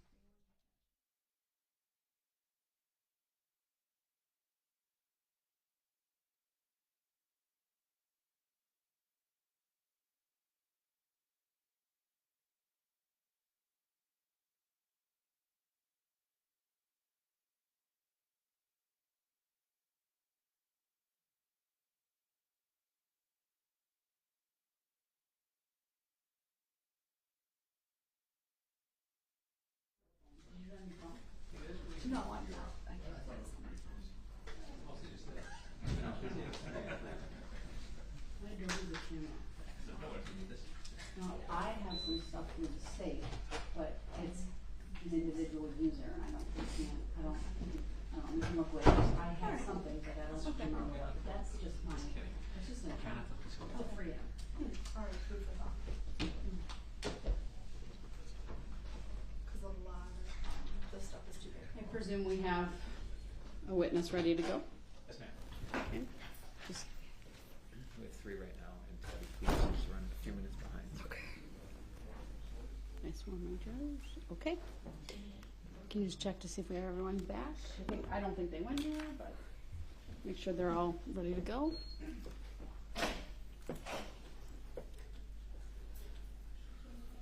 Was your computer air connected, like the air table or the hard? Cables, but it was HDMI cable, right? Oh, I was just curious. It was just Karma. No, I've seen it do that before. I don't. It just How it was, whether it was over air, like air broadcast, or cabled in. cable. Cabled in. I And don't I know. have the power supply in as well, because that was my first. I don't know. Maybe it's the length and it just goes quiet.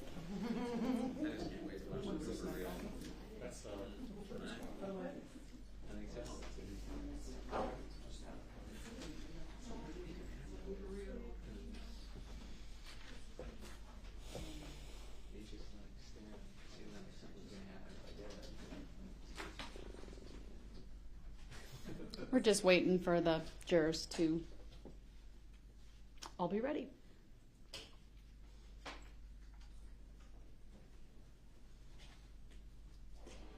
Hey, Scott, can you I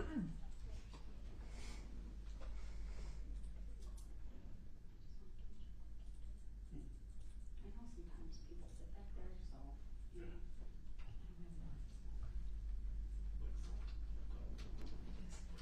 Like right outside the door.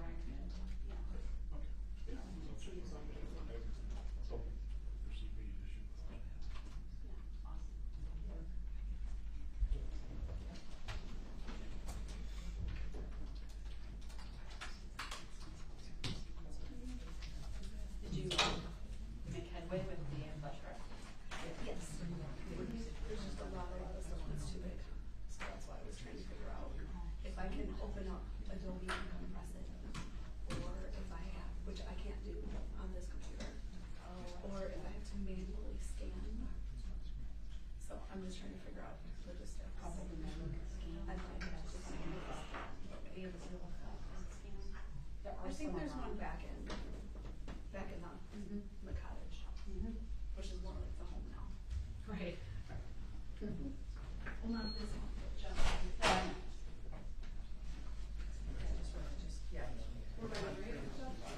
Are we ready? Yeah, we stand here, right? Okay, we're all ready, so we'll be back on the record and all rise and the jury should be in shortly.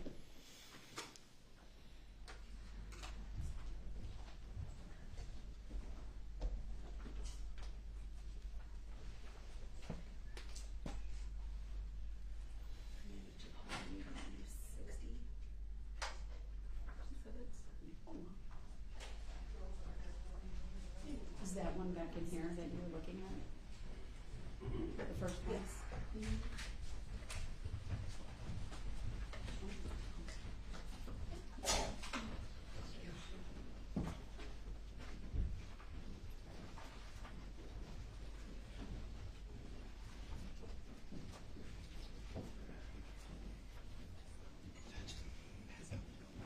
I see that. Thank you. You're very efficient.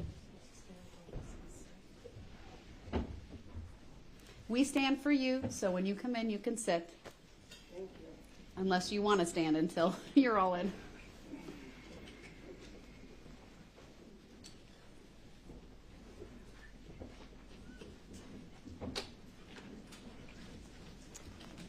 Thank you, everyone. Please be seated. I see our jurors have been given notepads and pens if they choose to take notes.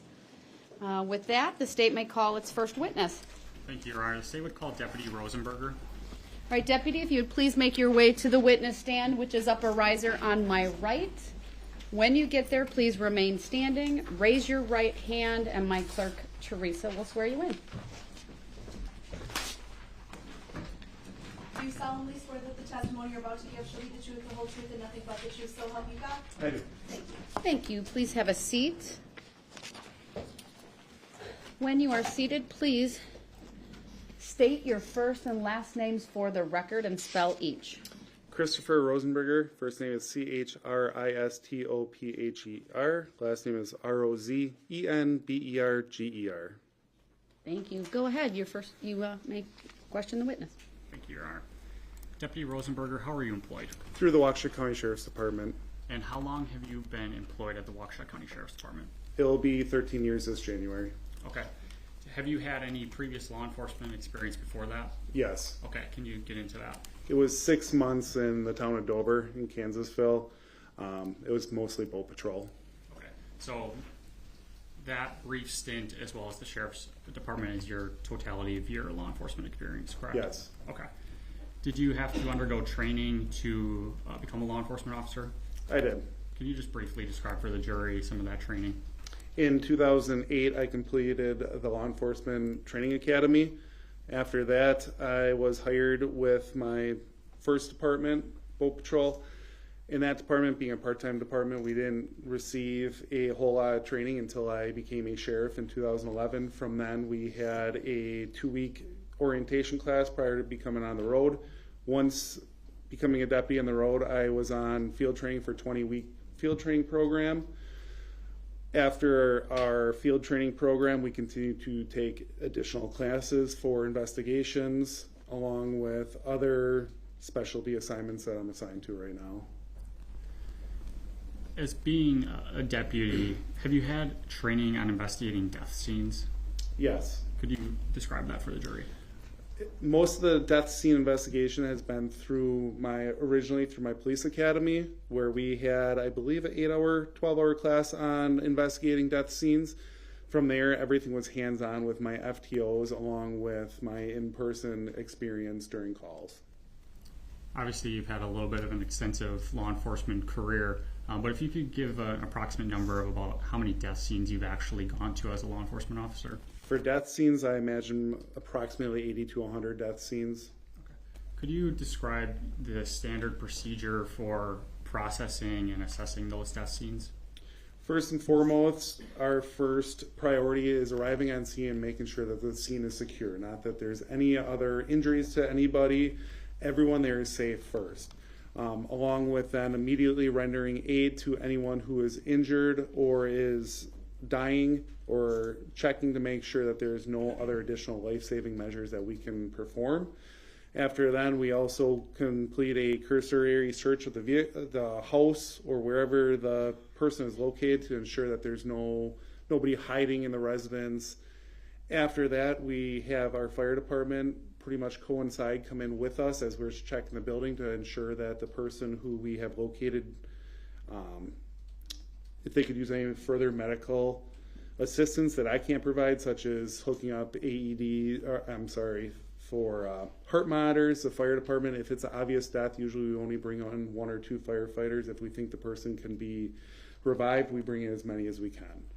From there, then, if the person is deceased, we'll set up a crime scene log and we'll secure that perimeter of the residence or wherever we deem the crime scene is until we can break down that. We start a crime scene log, we take documentation of everyone who comes in all that residence or area.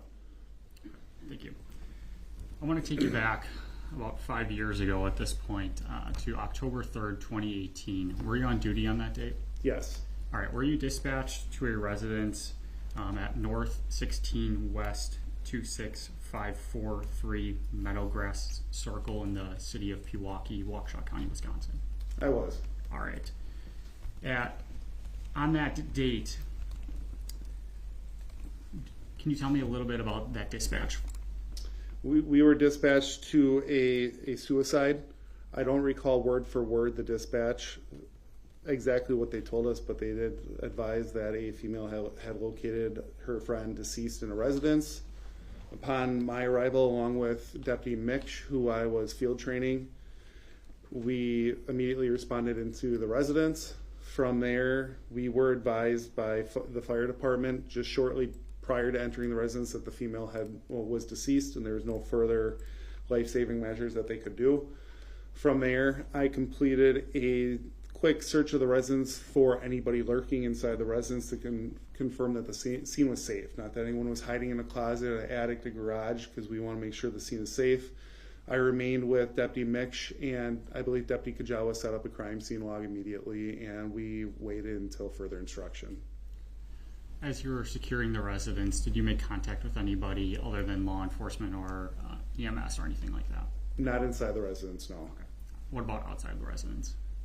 I do not recall everyone who I made contact with outside the residence other than the deputies on scene. Okay.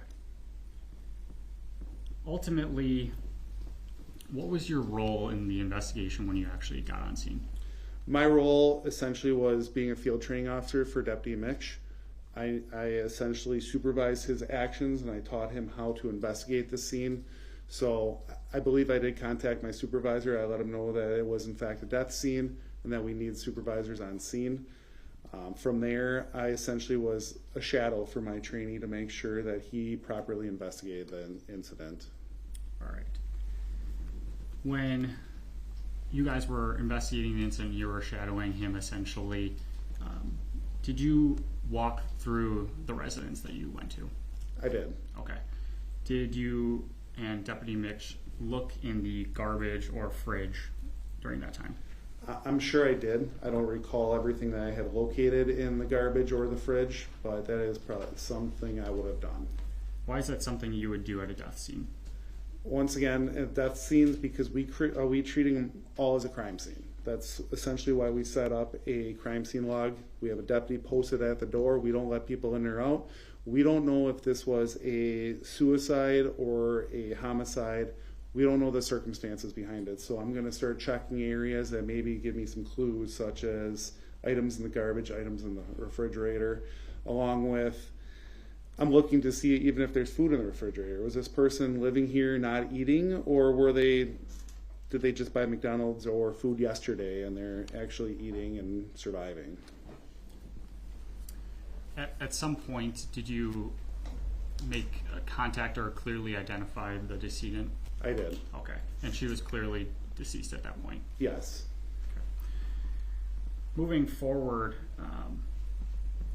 in this investigation, did you locate a notepad on a stool in the residence?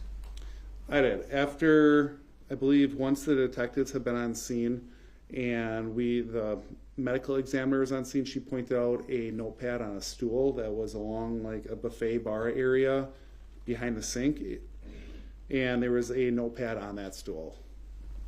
I was requested by the medical examiner to review and take pictures. Did you ultimately take pictures of that notepad? I did. Okay. And did you review them before court today? I did. Or are you asking for permission to approach the witness? We'll use the technology, right?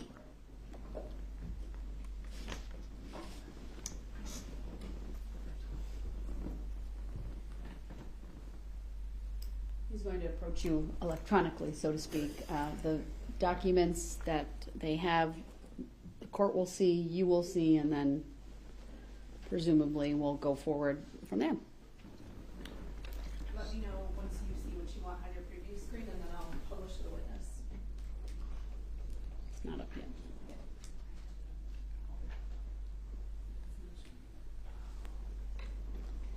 That's your screen, or no, that's there. Okay.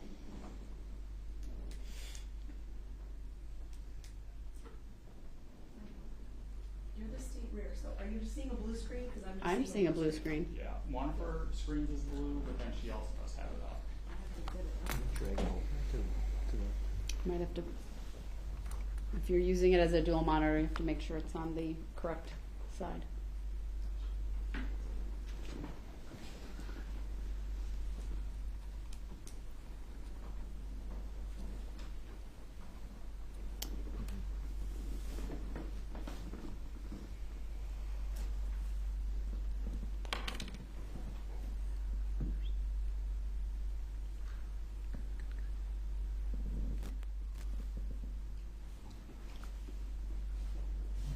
Is that what you want? Yes. Deputy, can you see? an Hold on one exhibit your second, I just screen? want to confirm, your monitor's working? Yes. Thank you. Go ahead. Deputy, can you see Exhibit 1 on your screen? Yes. And is this one of the pictures that you had taken of the notepad on the October 3rd? Yes, that appears to be the first page of it. And would that be a true and accurate copy of the picture that you took? Yes.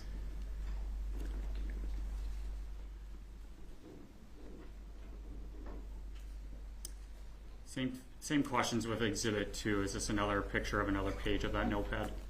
Yes, And is that also a true and accurate copy of that page of the notepad? it is. Okay.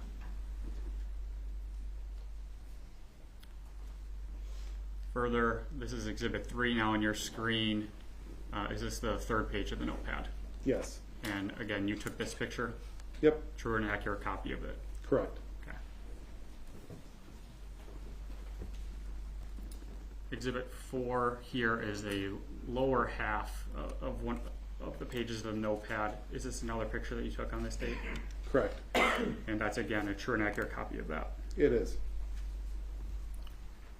And lastly, we have Exhibit 5, which is the upper page of Exhibit 1 actually here. Again, did you take this picture? That's correct, yes. And it's a true and accurate copy of it. It is. Your Honor, be moving Exhibits 1 through 5 into evidence. Exhibit 4, that's the lower half of which exhibit? That is the lower half of page 1. Any objection? No. All right, for the jury then, exhibits 1 through 5 are received. And I'd be asking for permission to publish Exhibit 5. Any objection? No. All right, permission to publish granted. Yes. You starting with 5?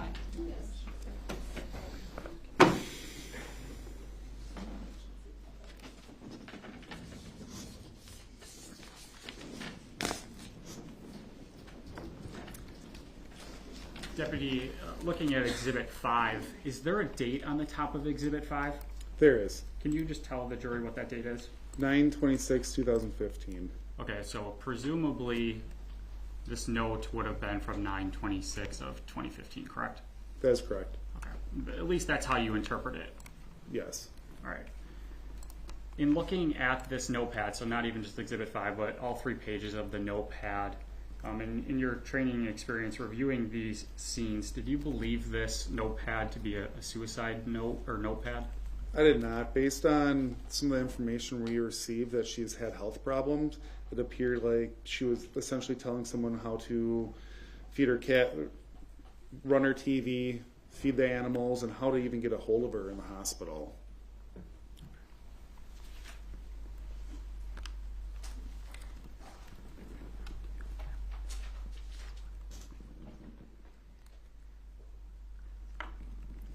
And to just be clear to the jury, where was this stool in the residence? When you walked into the residence, there was an open concept, and the kitchen was in the center, kind of towards the back of the apartment, and it would be in the center where the living room was, dividing the kitchen, and it would have been on the living room side. I just have a few more questions for you, Deputy. when, kind of going backwards, when you cleared the residence earlier on this October date, did you locate a Jeep or a vehicle in the residence or in the garage? I did. Okay, what was that vehicle? I recall opening up the door to the garage. I saw a Jeep Wrangler, and I even recall making a comment to my partner because she had the same vehicle, saying, hey, she likes Jeeps too. That's the reason I remember it being in there.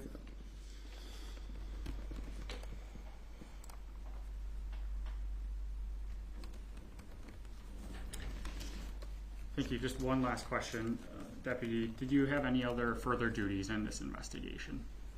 Essentially from just supervising my trainee, no. I was asked to take pictures, and after completing pictures, I remained with my trainee. Thank you, Deputy. I don't have any other questions. Thank you. Cross, and do you need any of the exhibits published while you're questioning? Yes, we might. And we're going to have another exhibit, so we need access on our computer.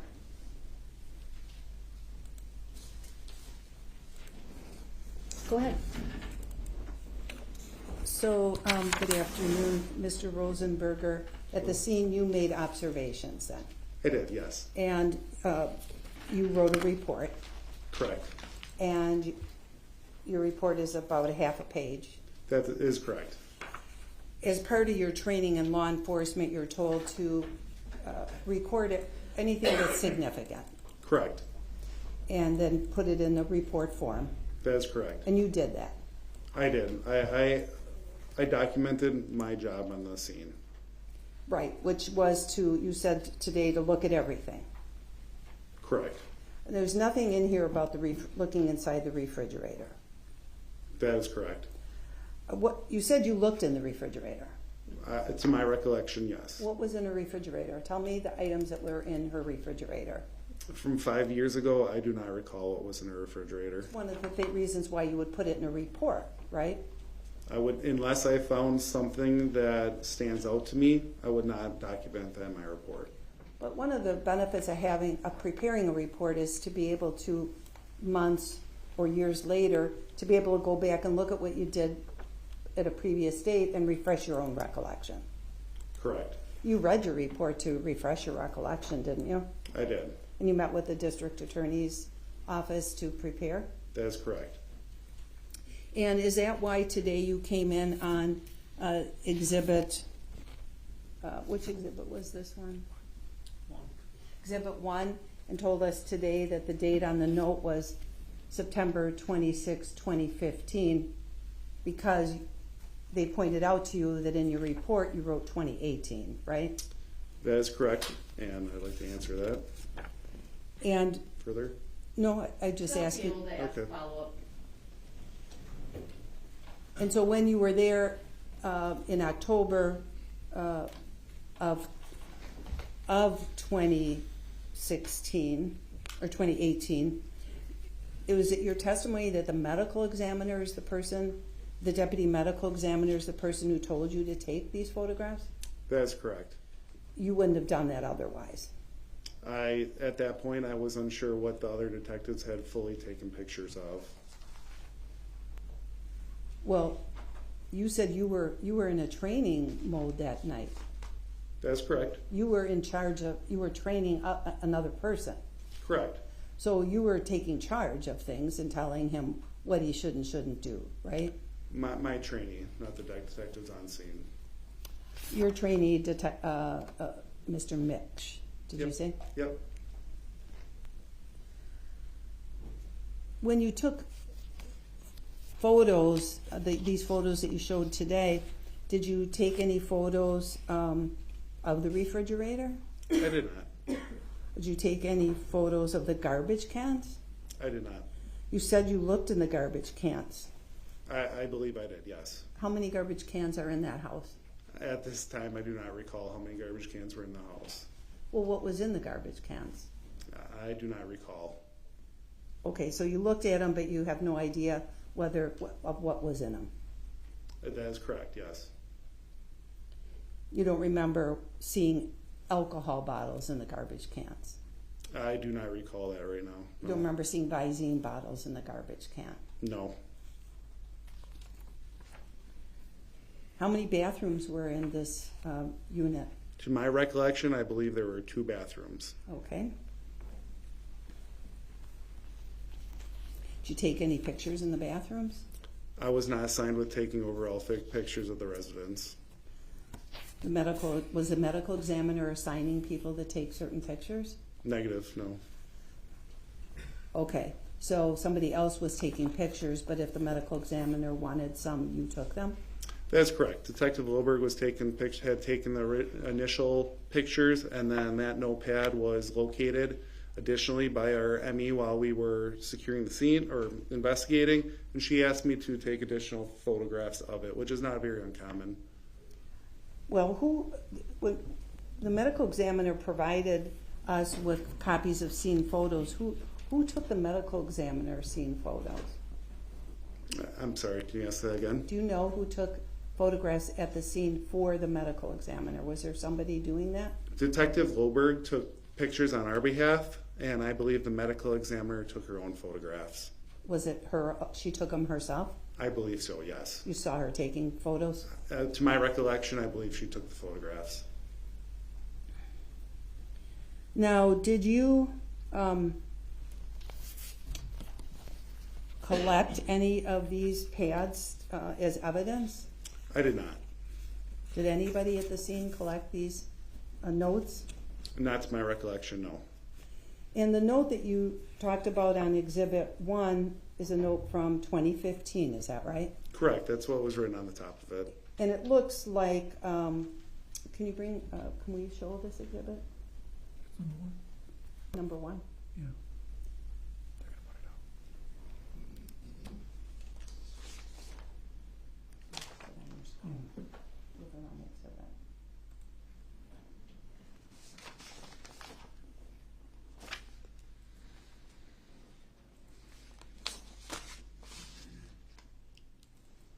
Here we go.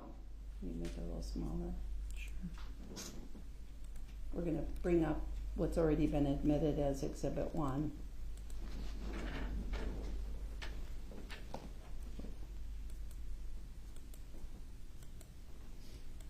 Can you see that all right on your No, screen? he doesn't have it yet. Is that Ah. what you want? Yes, I'd like to Okay. display it. It's already been Am I admitted into publishing it to evidence. everyone or just to To everybody. The exhibit has been received and published. It may be presented in the courtroom. Thank you. So it looks halfway down like Lynn wrote 1-262-928-1000 is scheduling desk at hospital and will transfer you to whatever room I'm in. Do you see that? Yes.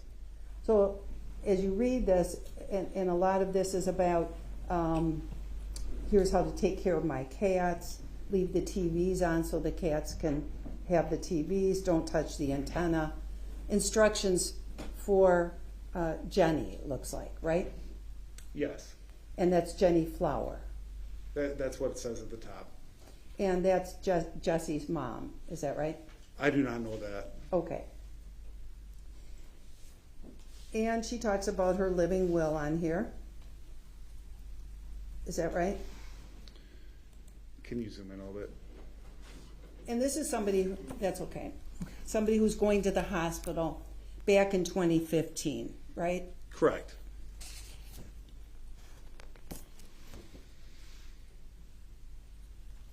Did you take the picture at the scene of the checkbook register with notes on it? I don't believe so. Did you take a picture of the Lynn's driver's license? No.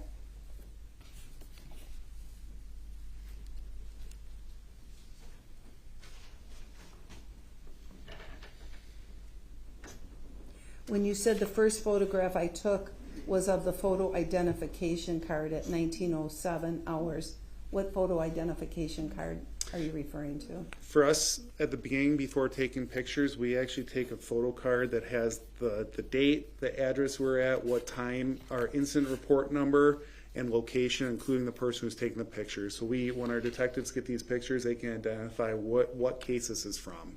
Got it. Are we done with exhibit 1? Yes, done with that. Thank you.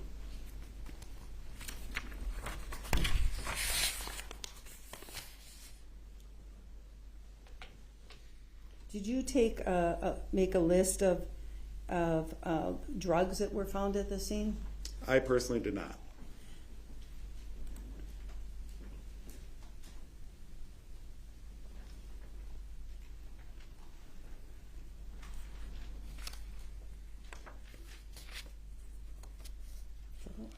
That's all. Thank you. Thank you. Any redirect? Just briefly here, Deputy Rosenberger, there was some discussion about 2018 versus 2015. Can you just tell the jury what happened with that discrepancy? At the time, we used typists, so we either call in via a phone, like a voicemail system, or on a recorder.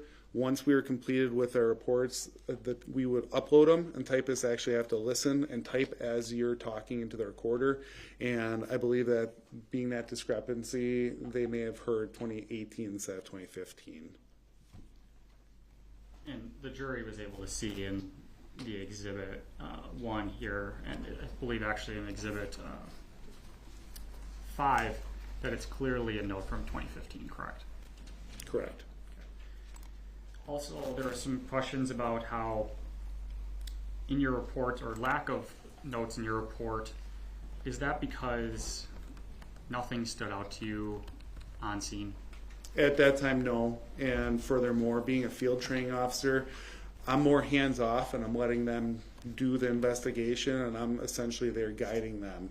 So when Deputy Mitch completed his report, I made sure that he described the details in the residence to our knowledge. Thank you, Deputy. I don't have anything else. All right. Thank you, Deputy. You may step down. No recross, Your Honor? No.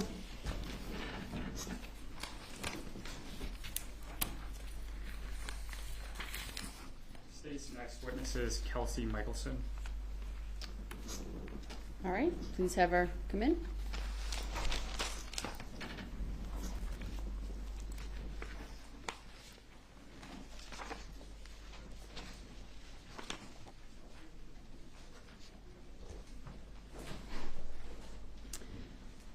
Good afternoon, Ms. Michelson. If you would please make your way to the witness stand. It's all the way to the front of the courtroom to my right.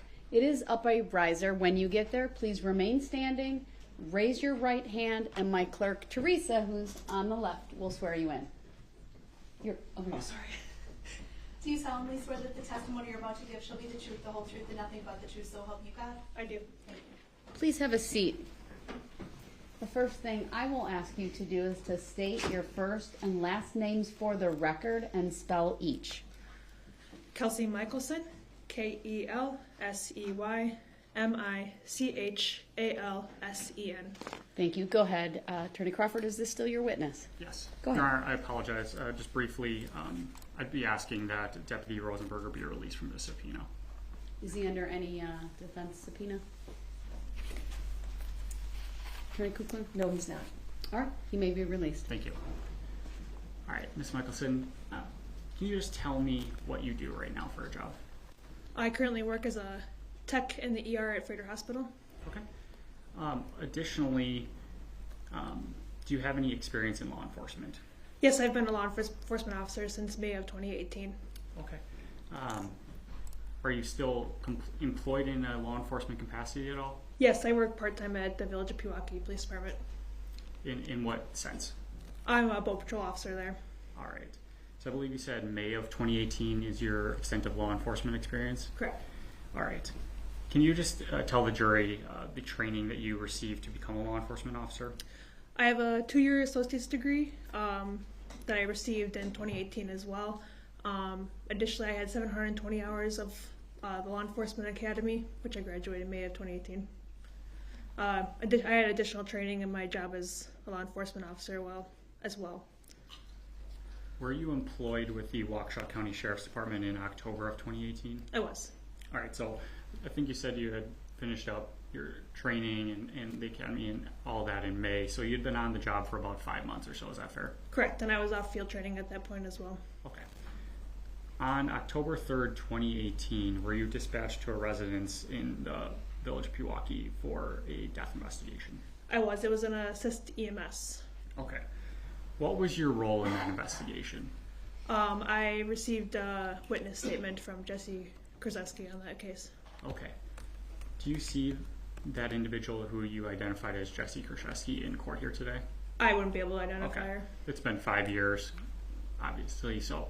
Hold on, was that a yes? I would say no. Well, you shook your head yes, though, when you were acknowledging I apologize. his. Do you agree that you shook your head yes when he asked you if you would not be able to identify her?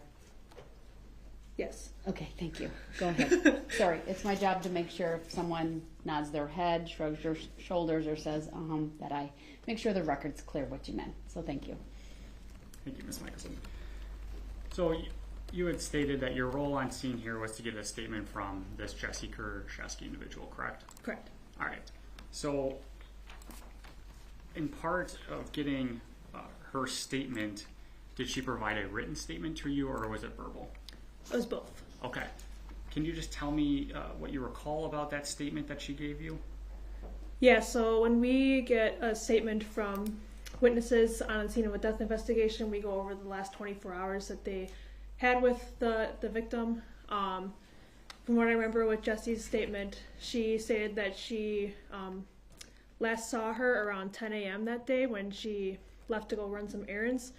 From what I knew, Jessy was the caretaker of the individual that we were on scene with. She saw her that morning, tried to feed her some breakfast. She wasn't willing to eat. She tried to change her. She usually sits on a Chuck's pad to collect any urine that might go on. She wanted to be left alone. Sounded like the individual that had died that day was kind of becoming more increasingly sick as the past couple of days went on, or over the past year even. And Jessy really mentioned that she just felt that the victim, or not the victim, the person who had died was starting to decline pretty fast. She wouldn't take her meds the night before. And Jessy also noticed that some of the pills had gone missing. I didn't clarify if she counted each pill every time she gave him, but Jessy was the person who would usually give the person who died her pills.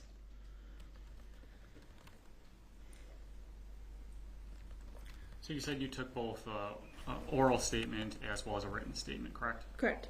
So a written statement, was that part of this case? Did you turn that into property or anything like that? Oh, I'm sorry, can you repeat? So, yeah, it was probably a bad question. When you took her written statement, Jessy Kurczewski's written statement, did you submit that to this case for this investigation? I did. Okay. And did you have a chance to review that written statement before court today? I did.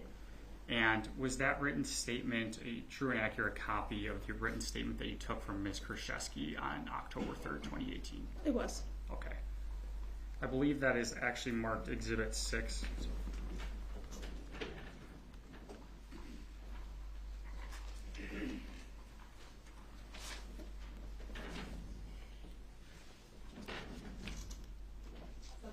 Yes.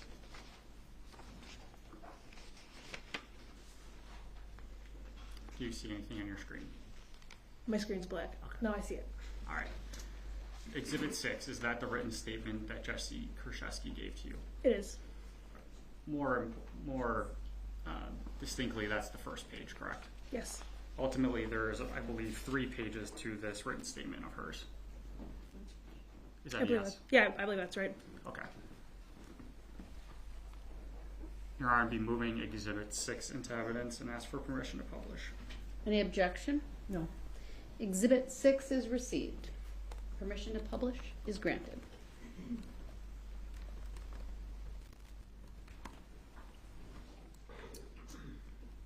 So, Ms. Michelson, as part of this written statement, I believe you had talked about earlier, you believe that she left the residence around 10 o'clock. Is that correct? I believe so, yeah. And does that add up to the written statement that Ms. Kurczewski had provided? Yes. Okay. In the written statement, is there talk about whether or not, when she arrived back at the residence, what Ms. Kurczewski did? I remember it saying that she kept talking to the deceased individual on scene and felt that there was no pulse, and then she called 911. Okay. Additionally, as part of this statement, is there a discussion about in-home health care? Yeah, there was supposed to be in-home healthcare. I don't remember the exact date. It should be in the statement when they were supposed to come. Jessy had stated that the deceased individual had pushed it off till later that week. If I could just direct your attention to the bottom of page, or Exhibit 6, page 1, the third line from the bottom. I believe that discusses it. Can you just read out that sentence to the jury? Yeah.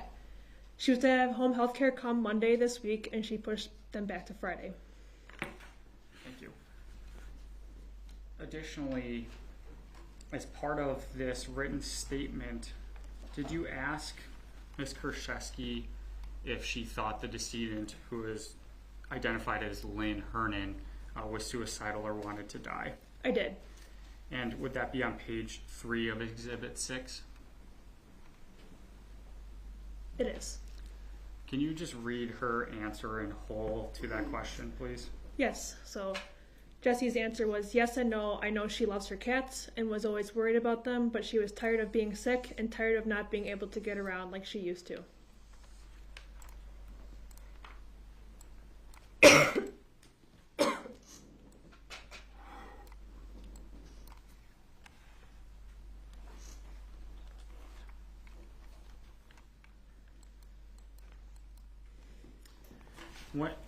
I know you said that you wouldn't be able to identify Ms. Kurczewski, but from what you remember about that interaction with her, do you recall her demeanor during that time? Yeah, I don't recall her being like extremely upset or anything. Isn't super abnormal in a death investigation either. It's not out of the ordinary, I should say, from what I've seen.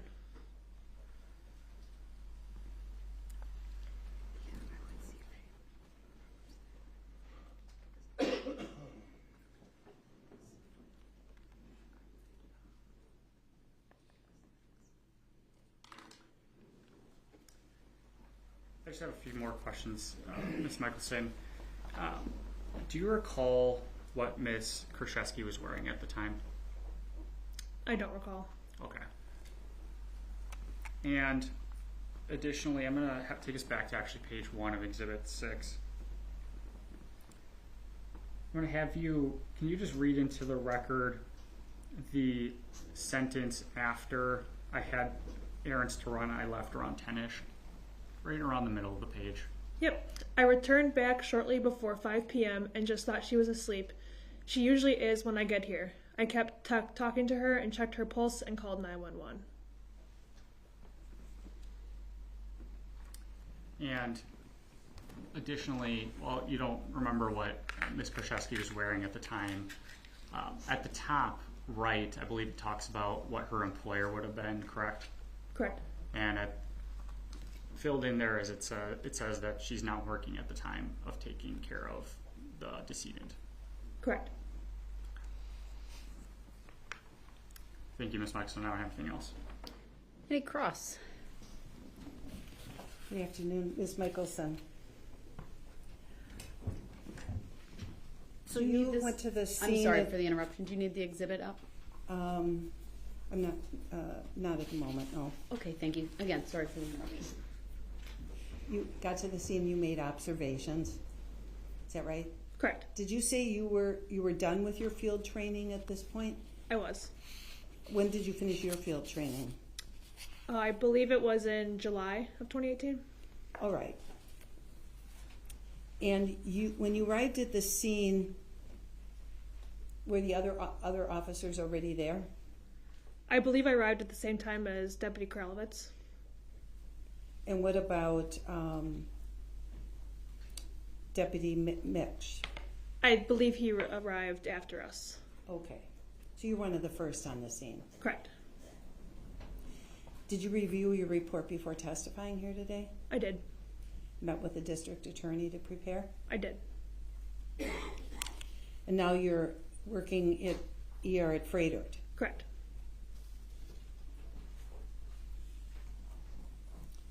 Now People don't all react the same way when you report to a death scene. Isn't that true? Correct. There's no one size fits all when it comes to that. Most definitely. In fact, when police come to talk to somebody, sometimes people are really trying to hold it together to answer questions the best they can. Is that your experience? That's true. People try to cooperate with you, Yep. answer things the best they can. Mm-hmm. Yes? Yes, sorry. Even when they're in a state of distress or a state of shock, they still try to cooperate with you. Correct. You've seen that. Yes.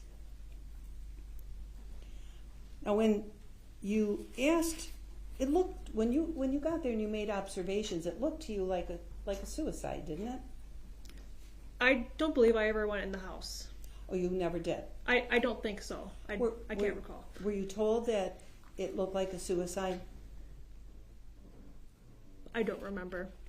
I would assume so based on some of my questioning. Okay. So somehow you got an impression that this was probably a suicide, and you were to ask Jessy questions about that. My overall impression was it was a person who was very ill that had passed away. That's what I remember, at least.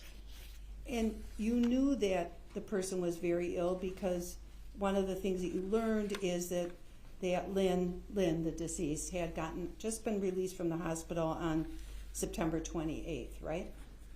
My impression was made based on all of her medications that she had and Jesse's statement that she was released from the hospital and had plenty of health problems.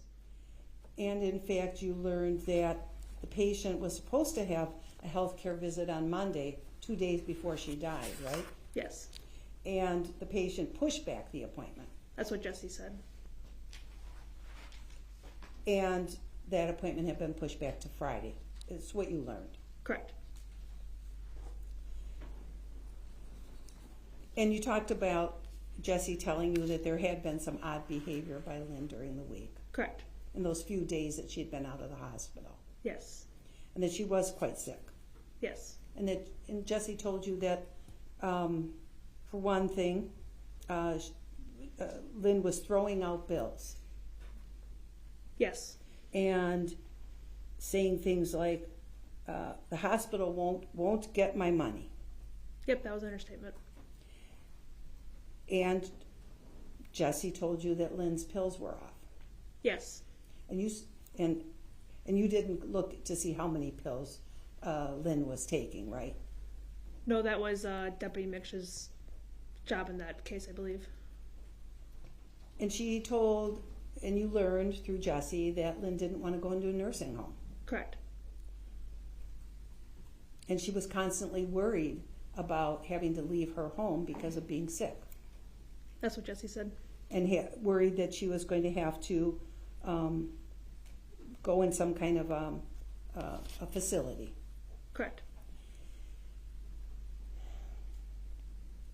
And you learned that Lynn was tired of being sick and tired of not being able to get around like she used to. That's what Jessy had said. And that's what you're here to testify to today, right? Yeah, what Jessy had said to me, yes. All the things that you testified to for the state were things you learned from Jessy too. Correct. Right? Yeah. Okay. And you asked Jessy, do you think Lynn was suicidal? That's one of the things you asked her. Yep. And she said yes and no.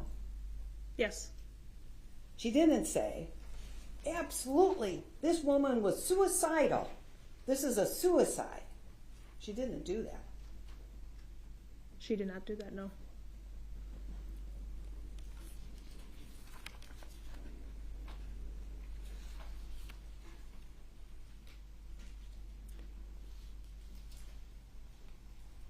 Did you see that Jessy was named as a power of attorney for Lynn? Were you privy to those documents? I didn't see the specific documents. I know that Jessy did tell me she was a power of attorney, or was listed as one. As part of your role, did you ever go and check the garbage cans or anything in the house? I don't think I ever went in the house. Did you maintain the log outside of who was coming in and out? I don't remember if I did or not.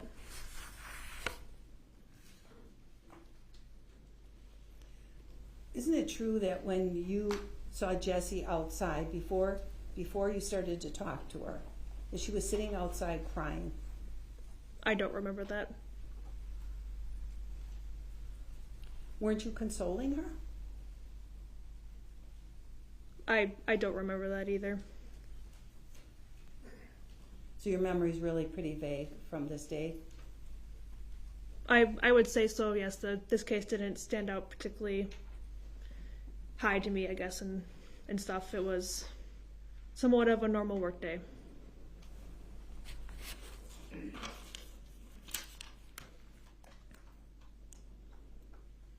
Thank you. Any redirect? I believe there are some questions about your knowledge of what happened inside the residence. I just want to confirm, from your report or what you recall, do you have any knowledge of any pills inside the residence? I do know there was pills inside, yes. Okay. And did you have any specific knowledge of how many pills or what kind of pills were inside the residence? I specifically remember that Deputy Mix spent a lot of... Object beyond the scope of my cross. As to specific pills.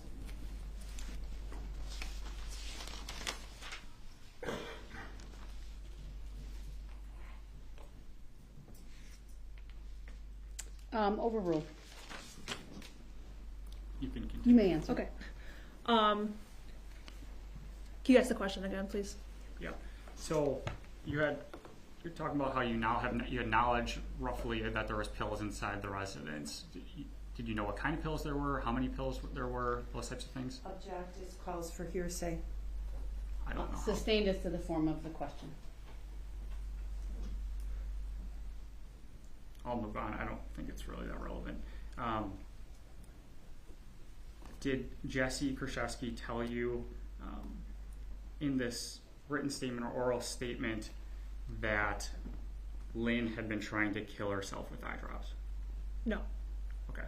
So there was no discussion about eye drops, correct? Correct. Object to beyond the scope of my cross. It's going into new territory. The answer may stand, but please move on. I don't have anything else. Thank you. Any redirect? Or, recross based on that? All right, thank you. You may step down. Thank you.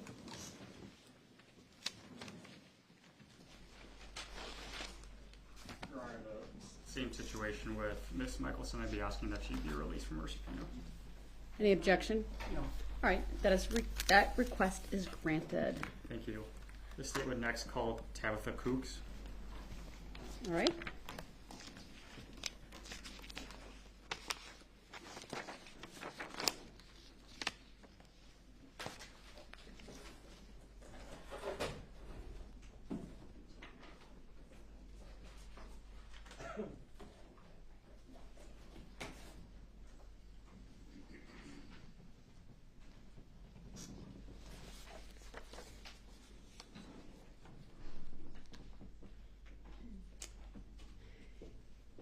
Good afternoon, Ms. Kooks. If you would please make your way to the witness stand, which is all the way to the front of the courtroom. It is up a riser.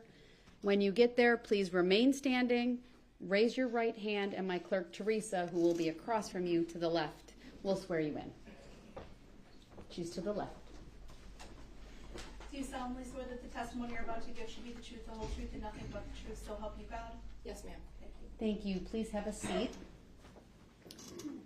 First thing I will ask you to do is to state your first and last names for the record and spell each. Sure. Tabitha Kookas, T-A-B-I-T-H-A. Kookas, K as in King, U as in Union, K as in King, E as in Edward, S as in Sam. Thank you for correcting how we said your name. My apologies. Go ahead, your Not at all. witness. Thank you. Ms. Kookas, were you previously employed as a deputy medical examiner here in Waukesha County? That's correct. And how long did you work in that capacity? From February 2015 until November or December of 2021, I believe. It was almost 7 years. As a deputy medical examiner, can you just explain to the jury what goes along with that? Absolutely. So, deputy medical examiner in the in the county of Waukesha, essentially we have to be the eyes and ears for the medical examiner. Due to the volume of deaths in the county, it's impossible for the pathologist to individually attend each death. So it was our job to triage those cases on what could be released under natural circumstances and what needed further investigation. These cases might come in as phone calls from a hospital or a nursing facility. It would be a death attended by medical personnel, and we could answer questions from the nurses and doctors. Or in this case, it might be something that happened outside of a medical facility, unattended by any personnel, and would require response by our department to the scene. These were what we called scene deaths. We would go to the scene, we would interview anyone that was there. This included law enforcement, paramedics, witnesses, family, friends, those who found the decedent. We would collect evidence, we would document circumstances surrounding the death, we would do a body examination, and we would legally pronounce the death. Then we would determine whether or not this particular death required additional investigation by the pathologist, and if so, we would bring that decedent with us back to the office. We remain custody of the decedent, and then they would often have either an external exam or an autopsy with toxicology testing at the discretion of the pathologist. A lot going on there, is fair to say. Did you have to undergo any training or education to become a deputy medical examiner? Yeah, it varies from county to county on what they require. For me personally, I have an undergraduate degree in anthropology and archaeology. I have my master's degree in biological anthropology, which had additional training in death investigation and genocide.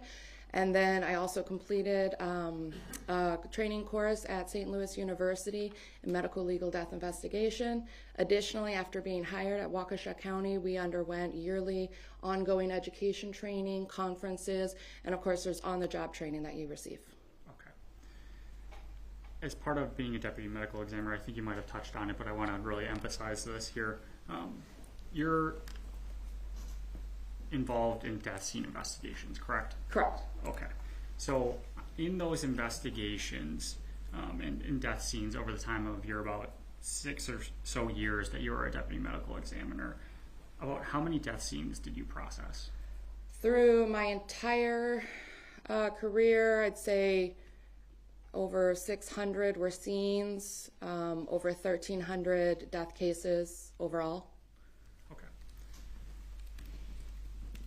As part of those death scenes, and I think you might have touched on it, but again, I want to highlight these things. What sorts of objects or things are you looking for at these scenes? Sure. So obviously we're looking at the decedent themselves. We're looking at body position. We're looking at things like rigor, which is how stiff the body is, and we're looking at things like lividity, which is the blood pooling after death. That's just an effect of gravity, but we can use these things to determine whether or not the person is in the position that they died in or could have been moved afterwards. We're looking for evidence of medical history, the medications that are on scene, any paperwork. We're also looking at circumstantial evidence that's both surrounding the decedent themselves, but also in their home. Everybody lives differently, but we see a lot of patterns that present over time. So there are indicators of whether or not someone's an alcoholic, whether or not they take care of themselves. Are they home a lot? Do they hardly leave their home? We're using all of these things, I guess, to understand their life and what they may have been going through at the time of their death. On October 3rd, 2018, were you dispatched to a residence in Waukesha County for a death scene? Correct. Was that death scene involving an individual, Lynn Herman? Yes. Okay. What did you first observe when you entered the residence? Immediately upon entering the residence, you walk into the living room, which was open to the dining and kitchen area. So it was immediately obvious that the decedent was there in a recliner.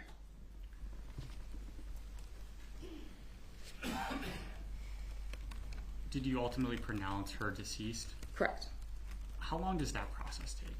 I guess it varies. There's a few steps involved that we follow per protocol for determining if someone's deceased. We check lividity, we check their body temperature, we check rigor, we check their pupils to see if there's any dilation to touch or light. We look to see if there's any reflex whatsoever. I would estimate the actual body exam itself can be performed in 5 to 10 minutes. But typically, by the time you walk in, you make contact with the police department, you do kind of a sweep of the area to get your bearings, take a few photographs. You're usually looking at 30 minutes or so after you've arrived to where you actually make that time pronouncement. Okay. In this case, do you recall the time that you pronounced her deceased? I do not. Okay. If I was to tell you around, give or take, let's say 6:35 p.m., would that sound about correct? Sure. Okay. As part of your investigation, do you take photos of the residents? We do. Or where they actually were deceased? Both. So we want to take photos of the decedent themselves and show their body position. We want to take a close-up photo of their face for identification purposes. We take photos of any objects that are surrounding the area of the decedent, but it's also common to take overall photos of the home. It's essentially a documentation process that allows the doctor to go through our photos as though they were there themselves and get kind of a vibe of what's going on, and then anything that stands out to us we would also document. Did you review those photos that you took of this incident before court today? I did. Okay. I'm going to have those eventually put on your screen here, starting with Exhibit 7. Okay. How many photos are we talking about? There's 14 originally. All right, and this will be starting with Exhibit 7. number 7. Yep. Yes. Are you going to go through them all with her quickly to identify them before we publish, or one by one? I'm going to go through them all quickly. All right. Thank you. And it's on her screen and obviously not in front of the jury yet. Okay. Do you see Exhibit 7 on your screen? I do. Is this a picture that you took of the decedent, Lynn Hernan? It is. Okay. And is that a true and accurate copy of that photo? Mm-hmm. Is that a yes? Yes. Okay, thank you. Exhibit 8, is that also a picture that you took of the residence? Yes. Is that a true and accurate copy of the photo that you took? Yes. Exhibit 9, is that a photo you took of the residence? Yes. Again, is that a true and accurate copy of the photo? It is. Exhibit 10, same questions. Yes. And yes. Thank you. I'll just make it, I guess I'll ask you at the end, or with all of these, a blanket statement. Are all of these photos that you had taken on this date? Once we get there, I'll ask you that at the end, okay? So let's move on to Exhibit 11. Okay, we can move to Exhibit 12. Exhibit 13. Exhibit 14. Exhibit 15, Exhibit 16, Exhibit 17, Exhibit 18, Exhibit 19, Exhibit 20, and then there's actually a jump in exhibits because we had a minor break. So I'm going to actually show you Exhibit 130 and 131 as well.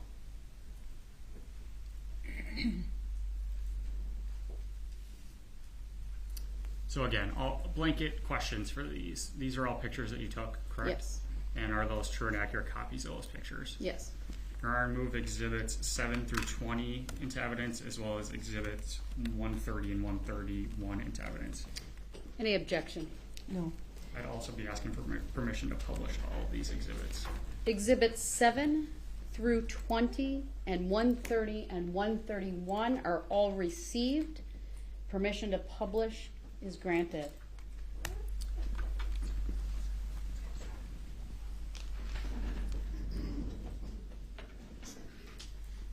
So here's Exhibit 7 on the screen.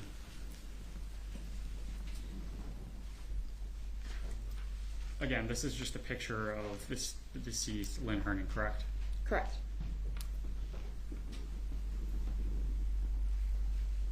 Exhibit 8, what are we looking at here? We're looking at the front door there and the rest of the room. What are you looking for in these types of pictures? I wouldn't say there's always something specific we're looking for. We're kind of trying to just give a profile of what the room looked like. So for instance, putting those two photos together, I can showcase that she was in a position in which she may have been watching television. That might have been an area she spent a lot of time in, and it makes sense that her recliner is pointed towards the television. She also has view of the front door, but I wouldn't say this particular photo is trying to say anything specifically so much as just to showcase the room. Thank you. Exhibit 9. Is that what Exhibit 9 is as well? Just trying to showcase the whole residence here? Correct. Okay. Exhibit 10, what are we looking at in this exhibit?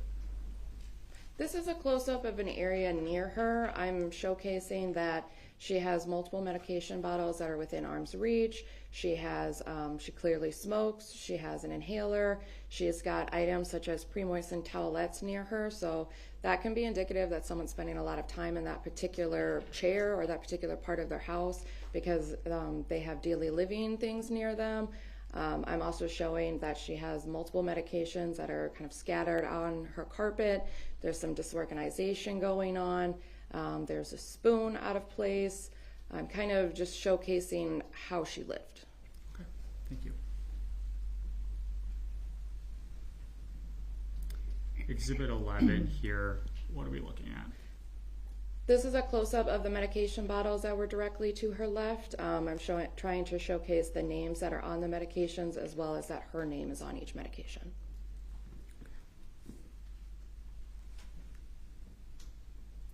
What are we looking at here in Exhibit 12? Same thing, this is to the right of the decedent. So I'm showing that there's additional medications that are present, some without their caps on, water bottles, just kind of showing what is within arm's reach or what's near her.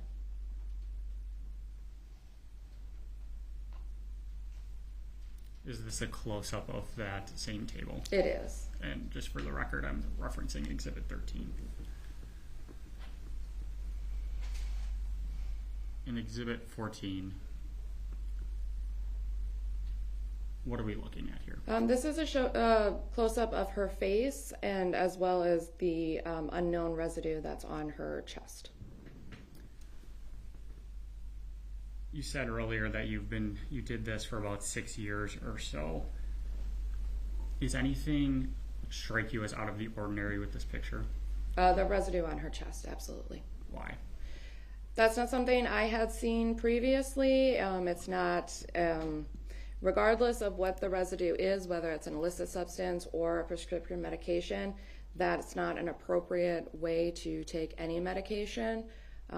There's a lot of large pieces as well as crushed residue. It's difficult to tell from this picture, but I believe the next slide shows a close-up of her mouth in which you can see there's a piece still in the corner of her mouth. So this to me is indicative that at the very least she's taking her medications inappropriately. Even if it's something that you're prescribed, taking a medication inappropriately can cause an intoxication. So anytime we see a unknown residue or unknown substance or improper use of anything, that's a red flag for intoxication and unnatural death.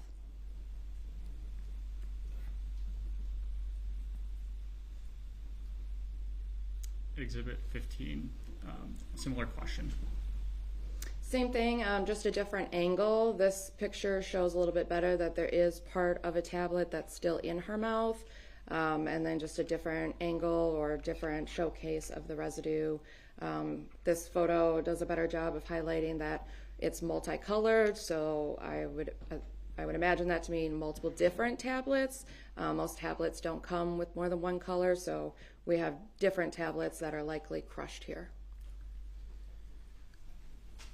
You were talking about a drug intoxication or those types of terms.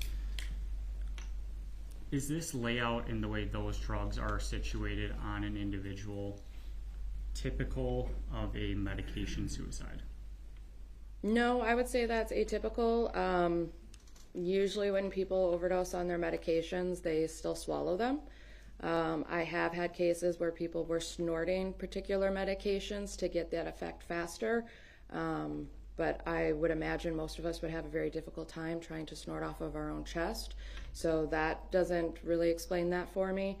There's also some very large pieces there that would be difficult to snort. So, and with the piece in her mouth, then it looks more like she's eating them. And I don't have an explanation for why, if she was eating them, so much would be on her chest.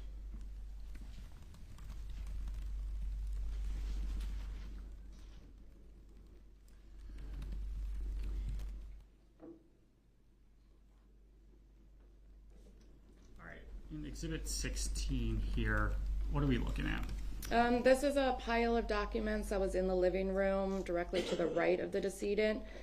We do typically take photographs of anything that looks to be important. It's not atypical for people who commit suicide to leave important information out, passcodes, passwords for their bank statements, things like that. So she had a lot of information, a lot of paperwork that was in a pile in her living room. This particular piece of paper is her power of living will. So I was taking a photograph of that for its importance and also in an attempt to locate next of kin.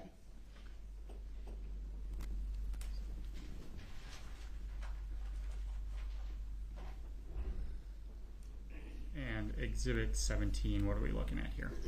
It looks like I pulled that piece of paper out and then took a full photograph. I mean, originally, the first photograph is finding it in situ, and then this photograph is taking an entire photo of the piece of paper.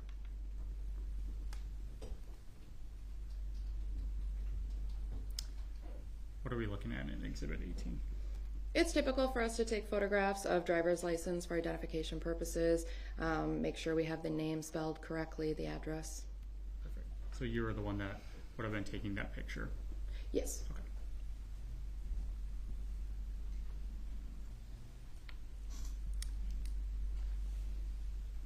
Exhibit 19, what is this photo? This is in her bedroom. This is a locked safe that was found in that position. It was open upon my arrival, and there appears to be another copy of the will inside. Do you recall if there's anything else notable in her bedroom? Not that I recall. Okay. Is that power of living will essentially the same document that you would have located next to her in the living room? It appeared to be the same, yes.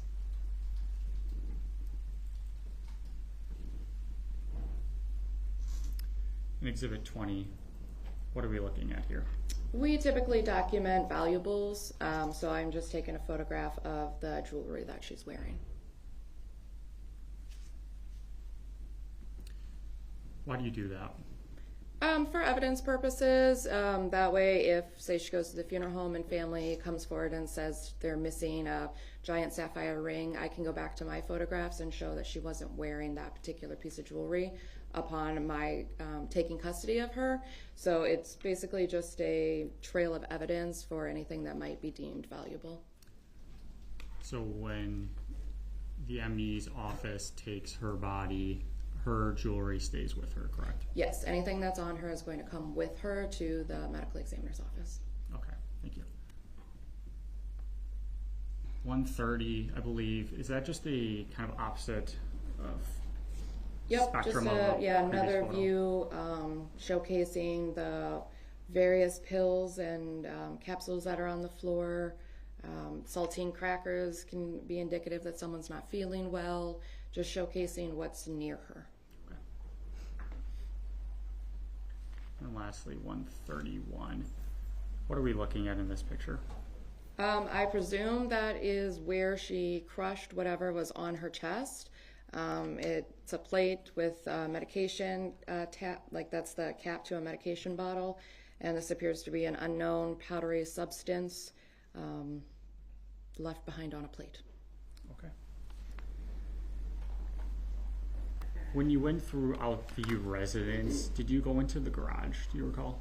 I don't recall going into the garage. Okay. There's obviously the pill bottles from one of the earlier exhibits. Mm-hmm. Did you take inventory of the medication that was found in the pill bottles? Once I took them back to the medical examiner's office, I did. Why is that helpful?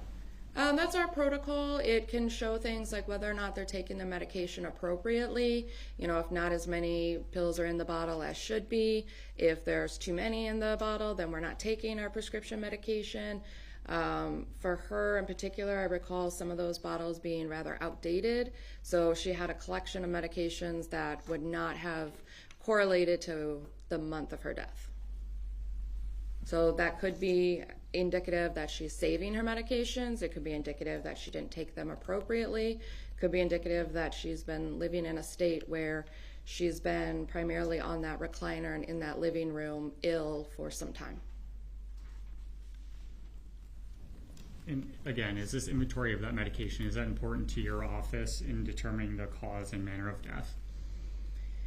That could be viewed either way. On the one hand, no, because all that really matters is what the toxicology shows. All that really matters is what's in the decedent's bloodstream at the time of death, not necessarily what's there. And on the other hand, sometimes we take that medication back and we find another doctor's name that we can use to track down additional medical history, or it helps us, answer questions. The family might come back and ask us, is she taking her medications? Should we have made her take her medications? And the counts might help us answer those questions. So I think it's important for the overall investigation, but not necessarily important for cause and manner of death. While you were the one that inventoried the medication, actually, can you say where those missing pills would have been potentially? What do you, I don't understand. So if she doesn't have the correct amount of prescription drug in the bottle, would you be able to say where those pills are? No, she could have, no. And I kind of want to go back a little bit to Exhibit 131. So you're under the assumption that this is crushed medication, correct? It appears to be some sort of crushed unknown substance. Do you know how that medication or substance got crushed? Object speculation. Overruled. You can answer that. I could theorize, but no, I don't know for certain. There was an explanation that was given to me by... Going to call for hearsay. The original question was answered, so I'll sustain the objection as being narrative, and you may ask your next question. Thank you. As part of taking inventory, though, of medications, so we're going to kind of jump back to that. Does the medical examiner's office have that in their file? Yes. Okay. And did you review that property or inventory before court today? Yes. Are you done with the photos? Yes. And I believe those are marked as exhibits 21 and 22. All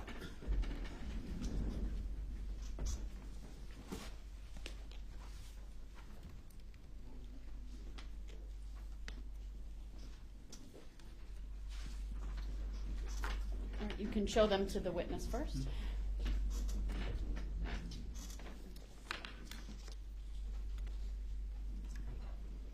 Showing you exhibit 21. Can you just describe that? It's not up on our screen just yet. There's a delay sometimes.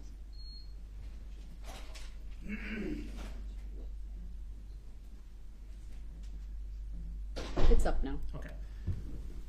Can you describe exhibit 21? It's an inventory of the medications that I took custody of from the scene. And is that a true and accurate copy of that? Yes. I believe there's actually 2 pages of that. I just want to confirm that. Yes. That's a different exhibit. This is the second page. It is? Okay. All right. Now Sorry moving about that. to exhibit 22. Can you describe what that is? It's an inventory of medication from the scene. Okay. It's an inventory of things that were not found within a medication bottle that I would have used an outside source to identify that particular medication to the best of my ability. And again, that's a true and accurate copy of what would be in the medical examiner's file. Yes. looking at Exhibit 22, I don't see a drug or talk of any eye drops or Visine. Would you have noted that on this exhibit? No. Okay. Speaking of that, though, you were making notes of things on the scene. You were taking photos of items that were on the scene. Do you recall any eye drops or Visine? Not that I recall. Okay. And just for the record, Your Honor, move exhibits 21 and 22 into evidence. Any objection? No. Exhibits 21 and 22 are received. Moving forward in this investigation, did you have any contact with a Jessy Kurczewski? Via phone. Okay, when did that take place? The night of the death, after I returned back to the medical examiner's office, I did reach out to her. So you didn't make any contact with Ms. Kurczewski on scene? She was no longer present. Did that strike you as odd? Yes. Object. Sustained. I'll strike the answer. Lack of foundation. So Ms. Kurczewski didn't remain on scene, correct? Correct. And in your 6 years of being a deputy medical examiner, is it common for individuals who are related or friends or family to stay on scene of these investigations? Yes, they usually stay on scene. Okay. In this case, again, Ms. Kurczewski didn't stay on scene. Did that strike you as odd? Yes. So you did have contact, though, with her over the phone later that night, correct? Correct. What did you talk about?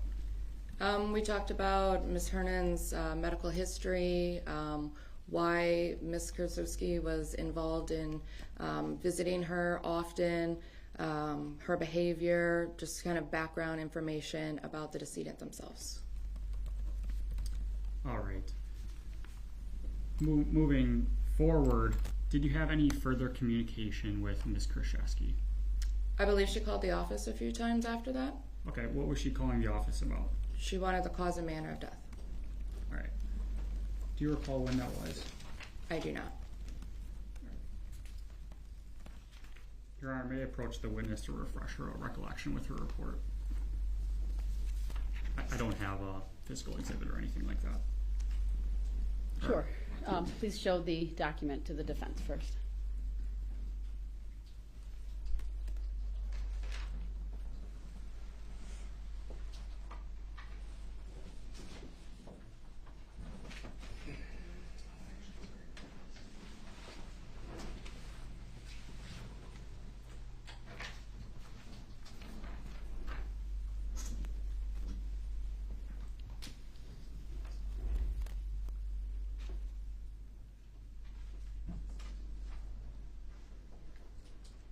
And just to clarify the record, it's actually the case call log, not her investigative report. All right, please make sure you mark it for identification purposes. Okay. Ms. Kukas, can you read out to the jury? Hold on, you need to establish she knows what that is. Okay, apologize. Do you recall looking at this case call log before court today? I do. Is that a true and accurate copy of that case call log? Yes. And again, I'll get that marked as an exhibit later, but you would have inputted that information in there, correct? Yes. Okay. I want you to read off to the jury in terms of the call log, the second call log down from the top. Object to her reading from this document. You can refresh her recollection. Apologize. And ask her the question. Sustained. If you could just review that document and then we can go from there. I recall Okay. this. So, what was the topic of Hold that? on, just turn it over. I can actually. I want her to testify from her memory, not the document at this point. So, what was talked about in the conversations with Ms. Kurczewski?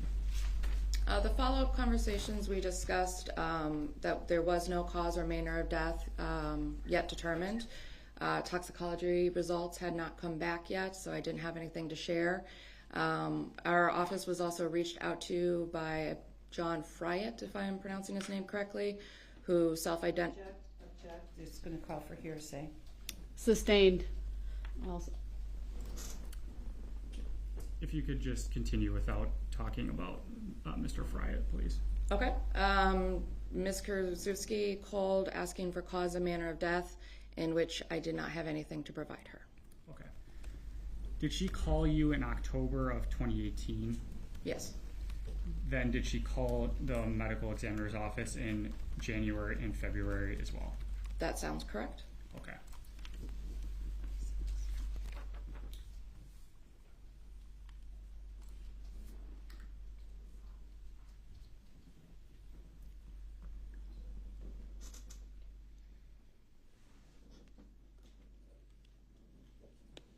I don't have anything else. Thank you. All right, before cross, please go ahead and mark that exhibit, just for identification purposes. Your Honor, we're going to have that brought in. The copy that I had, I briefly made a note on it, so that's going to be marked as Exhibit 212 on a fresh copy, though. Exhibit 212, all right, thank you. All right, Attorney Kugler, will you be doing cross? I will. Go ahead. If I could get my equipment to be proper. Good afternoon. Is it Kooks? Kukas. Kookus? Okay. Thanks. And what do you do for work at this time? I manage a music lounge and event center. Any particular reason you left the medical examiner's office? No. Just a change of career? Yes. When you received calls, you mentioned that Jessy called the office 3 times over the course of a few months, right? That sounds correct. That's not unusual for people to call the medical examiner's office to find out if you have any information, is it? No, it's not. People do it all the time. Mm-hmm. Yes. Yep. They want to know if you've determined cause and manner of death yet. Correct.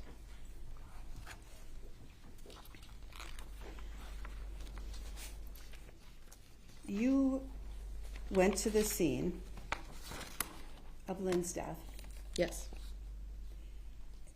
and you made observations at the scene, Yes. and you collected evidence, Yes. and you took photographs.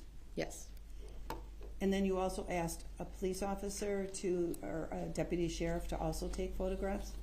I would not request that of the police department. They would do that on their own. So you didn't do that here? You didn't ask them to take photographs? No, I don't recall asking them to perform any particular duties. And that's not something you would do. If you wanted a photograph, you take it yourself. Correct. And that's what you did here? Yes. Okay. And anything that you thought was significant, you took a photograph of? Yes. And anything that you thought was should be gathered for evidence for your purposes, cause and manner of death, you took those things? If it fell within our jurisdiction, yes. For example, the medications, you gathered all those up? I did. And those were medications we saw on the tables to Lynn's right and to her left, is that right? Yes. And also medications you found on the floor? Yes. And did you go gather medications from her medicine chest? I can't recall if it was medications from her chest specifically. I do believe there were some medications found in her purse in her bedroom that were also collected. So any medications that were prescription, I would have collected had I found them. And you found the ones in her purse? Yes. And so you went and you looked through her purse? Absolutely. Is that where you found her driver's license? The driver's license had already been procured by the police department upon my arrival, so they provided me with that. You're not sure where they found it? I could not testify to that. And you looked into her medical history too, a Yes. little bit? And you saw medical paperwork right there at her residence? I did. And you noted that she had proctocolitis? I don't recall making that determination. Do you want to see your report? Sure.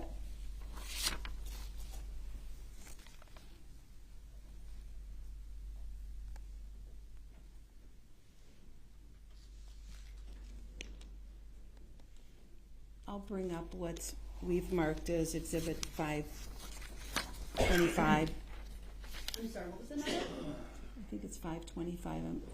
Yes, 525, Your Honor. Thank you. Madam Clerk, will we show that to the witness?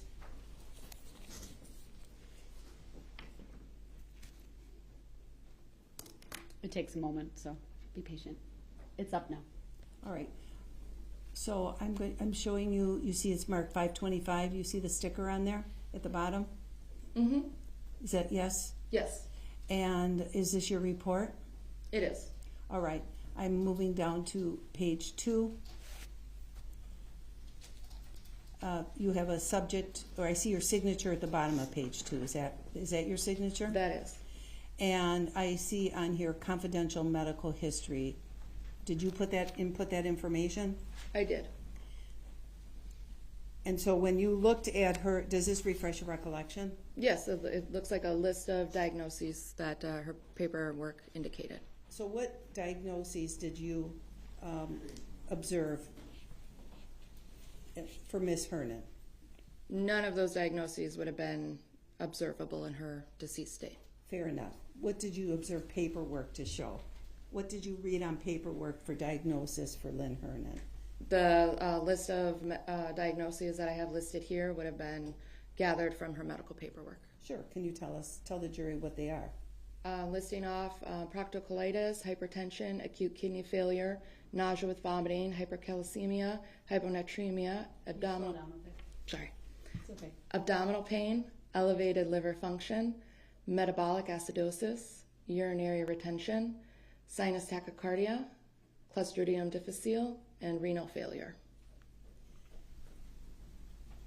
And then there was also a note in her paperwork, wasn't there, about a palliative care encounter? There was. And when somebody is talking to somebody from palliative care, that's end-of-life care. It's the stage right before that, yes. And when somebody is possibly going to go into hospice. Yes. Do you recall what the paperwork was specifically that you read about the palliative care? I believe it was a discharge summary, perhaps, from her last hospital visit. And it's true she had just gotten out of the hospital a few days earlier, right? I can't tell you how soon it was, but it was recent, yes.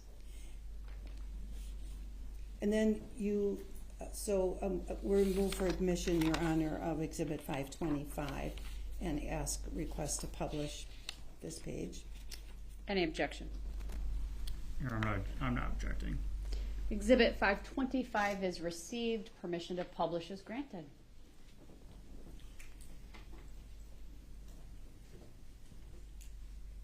It takes a minute for things to pop up on screens.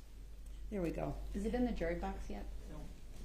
There's a little bit of a delay sometimes with that. Can be. Someone give me a thumbs up when you get it in the jury box as well.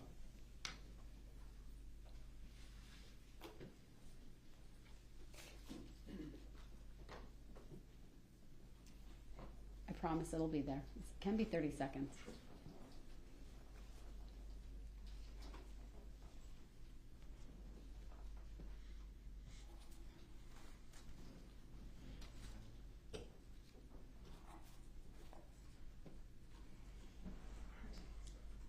Still nothing in the jury.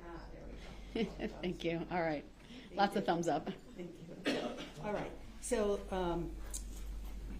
this is what you were reading from, is that right? Correct. And it lists the paperwork, the medical diagnosis for Lynn that you observed on paperwork. Mm-hmm. Yes. Also lists the medications that you collected from the residents, true? Yes. Are you familiar with the purposes or side effects and things like that for medications, generally speaking? Generally? For example, you listed alprazolam. Is that the first one you listed? It appears to be. Okay. Well, you're looking at it, aren't you? Yes, that's the first one I listed. All right. And that's a sedative, isn't it? I believe that's one of the side effects it can have, yes. Isn't that why people are given it, for anxiety? That's beyond my scope. I don't prescribe medications. Okay.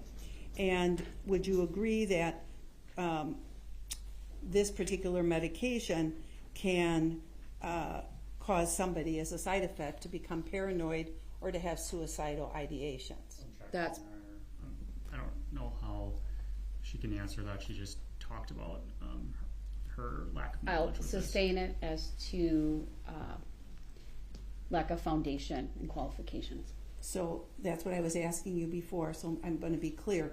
If I ask you questions about these medications, will you know? Will you know what they're for? That's beyond my scope.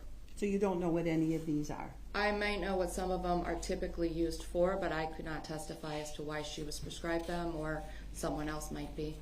You don't know whether any of them are dangerous or not dangerous? You don't have information? Define dangerous or not dangerous. Dangerous, something that somebody could, for example, take too many of an overdose, die. There's a lot of medications that can be prescribed and over the counter that can happen with. Well, I wasn't talking about over-the-counter medications. I'm talking about Lynn Hernan's confidential medications. Are you able to testify to any, whether if taken too many of, can cause somebody to die from an overdose? No, I think that's better. Hold on. Cause for speculation. No, the question was asked, do you know? And so she may answer. Go ahead. No, I think that's beyond my scope. It's for a doctor to determine whether or not something's an intoxication. Okay. Now, when you were at the scene, well, I'm going to continue to go through some things in your report. You arrived at the scene at 18:10 hours. Yes. That's 6:10, right? PM, correct. 6:10 p.m. Attorney Kukler, do you still need the document up, or are you done with publishing what you needed to the jury? For the moment, I'm done. Thank you. It could come down. As you noticed, I like to bring the documents down and continue with the testimony if they're not needed, and I've done that for both sides, so go ahead. Did you talk to Jessy at the scene? No.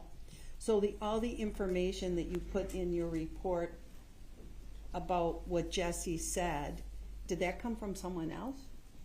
Correct. If it's, it depends on the heading that's underneath there. So we do interview anybody that's there, including law enforcement.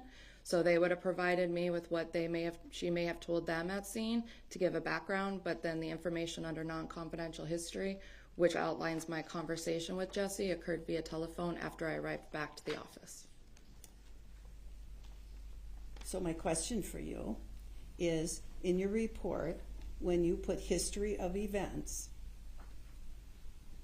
that Jessy stops by Lynn's home 2 to 3 times a day to assist her, that Lynn didn't seem herself lately, struggling with her mood, that Lynn, those statements, Mm-hmm.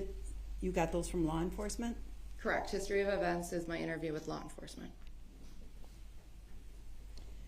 And so when the information that you put in here about Lynn ripping up medical bills or leaving her will out again, that came from law enforcement? If it's in that same section, yes. And you've reviewed your report before testifying here? Yes. I would like to finish the question first. You reviewed your report before testifying here? Yes. So you know that that's in your report? I know it's in that section, as well as I believe the second section under non-confidential history. And part of your history of events is that Lynn has a history of abusing prescription medication. I can't recall. I can't say I memorized my report. Okay, that's all right. Judge, we'd like to show it to the witness. Perfect. Presume reviewing your report will refresh your recollection. Yes, please. All right, go ahead. I'm just going to show it to you, not to the jury. If you would review what's on your screen, history of events, read it to yourself and let me know once you've read that paragraph.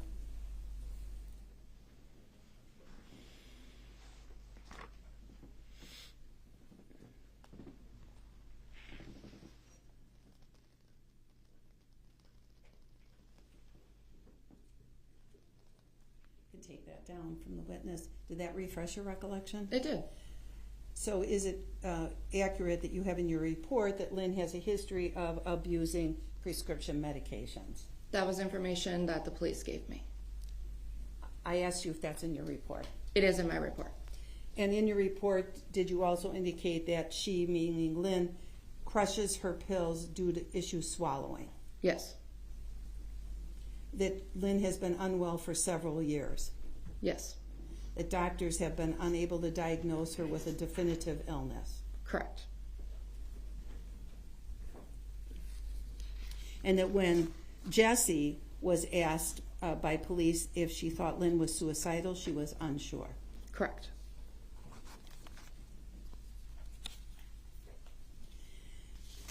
You indicated in your report that it was a tidy, clean condo that Lynn lived in. Yes. How many bedrooms in that condo? I believe there was one bedroom. How many bathrooms? I believe there was one bathroom. And you said, I think, that you went in the bedroom because that's where you found the prescription in Lynn's purse. Correct. Or some prescriptions. Mm-hmm. Yes. How many were in her purse? I don't recall. Do you know which ones specifically you found in her purse? I do not. Is there any way we can look at the medication log and determine which were in her purse and which were somewhere else? It may say in the log where I found them specifically, but that would be the only indication. Okay. And the observations you made at the scene were that there were 3 tables to Lynn's left cluttered with multiple prescription medications. Yes.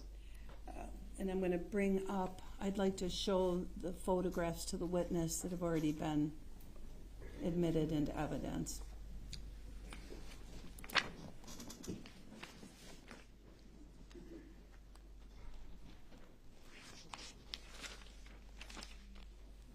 So you're talking about State's exhibits 7 through 20 and 130 and 131.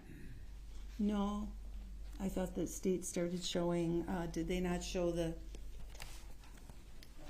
scene photos? Yes, those are exhibits 7 through 20 and 130 and 131.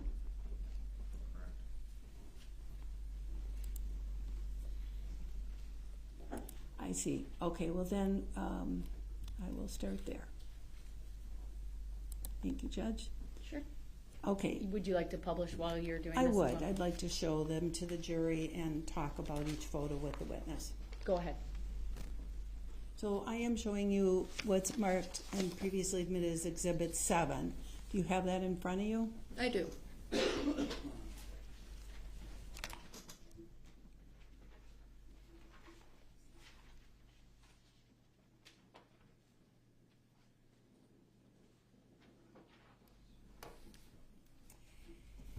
And that's how you saw Lynn when you arrived at the scene, is that right? Correct. And and you said that you take a look at things to observe the scene and make sure that there's no evidence that a person's been moved. And as you looked at Lynn, it didn't look like she had been moved. True? That's correct.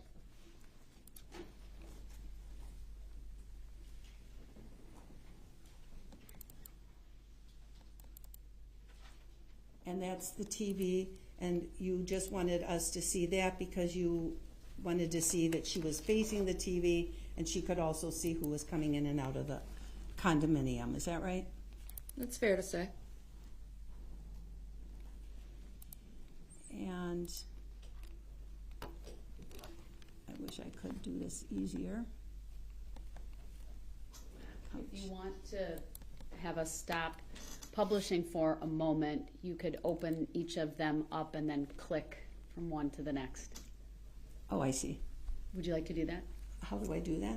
Open each one in, I think you're in Adobe, and then you click the tabs on top. Okay. Why we'll don't do we that. we'll stop publishing for a moment. What do I do? So you know how you were going back to the Yes, to the file? Yes. You should be able to highlight using the control key each exhibit you want to open, and if it works, they'll all open separate tabs, but All right, that sounds, you have to simultaneously, not that way, hit control and then each one, but it can't do where it's at the moment. Yeah, there you go.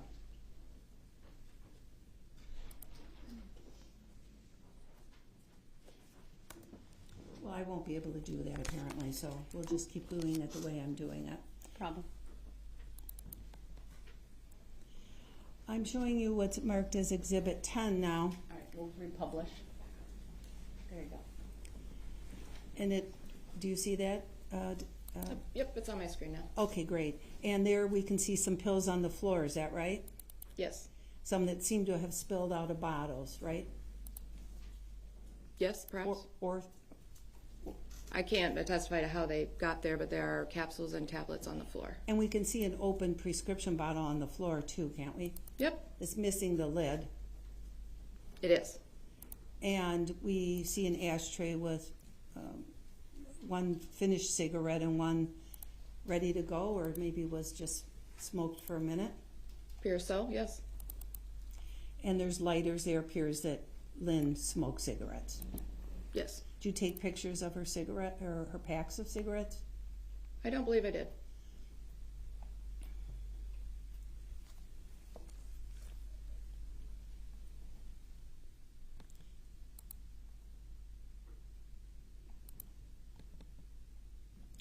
And now the pills are in a little different position now on that same table. Did you move them to put them in like a semicircle so you could get a better picture of them? Yes, I'm trying to show the names of the medications and her name on each bottle.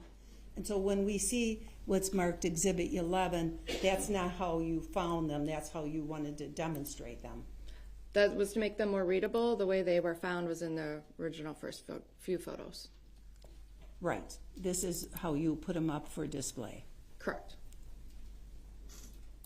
Okay.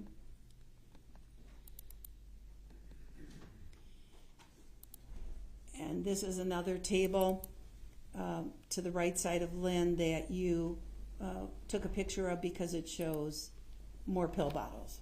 Correct. One that doesn't have a lid on it, true? That's true. And this is Exhibit 12.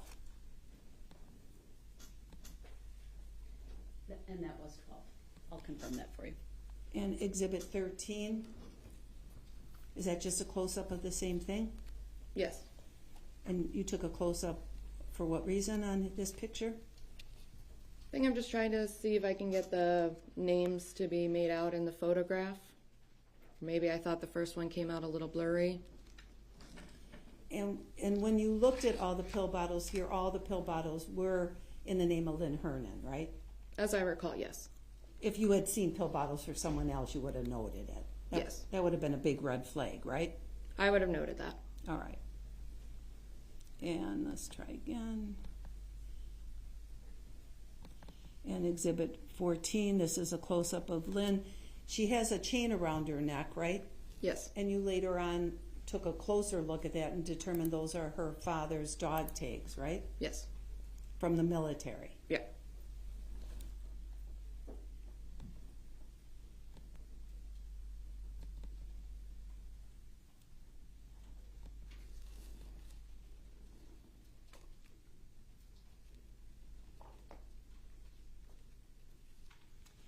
Which one has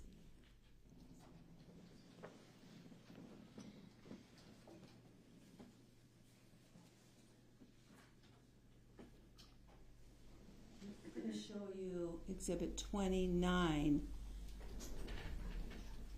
This isn't in evidence. Let's take it off the screen so she can identify it. Can you take a look at Exhibit 29? Oh, it'll take a moment. And I would note, Your Honor, this is not a photo Well, that she took. She can be questioned about it. She was at the scene. Go ahead. Okay. Can you see Exhibit 29 in front of you? I can.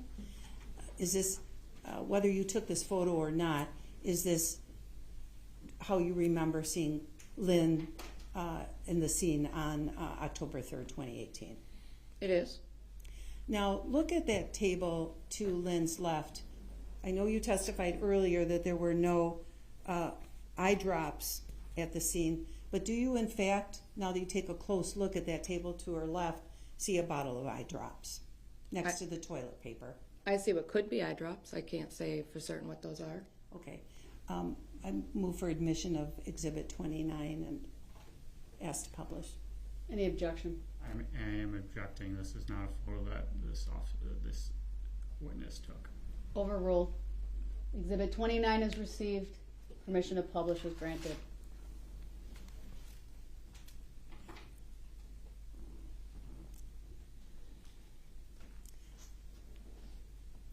Can everybody see Exhibit 29 now?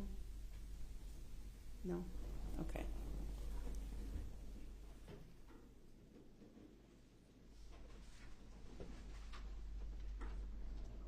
Can see it now? Okay. And so this is how you remember the scene. Now that you look at this is accurate. It appears. And you didn't make a note of the drops, whatever those drops were, anywhere in your report, true? That's true.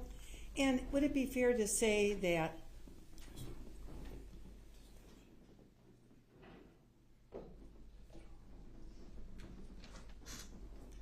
okay, thank you. You're welcome. Would it be fair to say that you were not thinking about eye drops when you were at this house on October 3rd, 2018? That's fair. And so if there were eye drops around the house, they probably wouldn't have caught your attention. If there was one or two bottles like anyone else's house, no, they would not have caught my attention. And in fact, this didn't catch your attention because until now you didn't really notice it. Correct. But those do look like eye drops, do they not? Could be nasal spray. I really can't say what that is. Okay. We can take that down, Judge, or Madam Clerk. Now, I didn't see any photographs of wastebaskets. Did you take any? Not that I recall. You did make a note that you saw liquor bottles in a wastebasket, Yes, but you didn't photograph them. I did not. Do you remember if they were vodka? I do not. You couldn't tell us today what kind of liquor they were. No.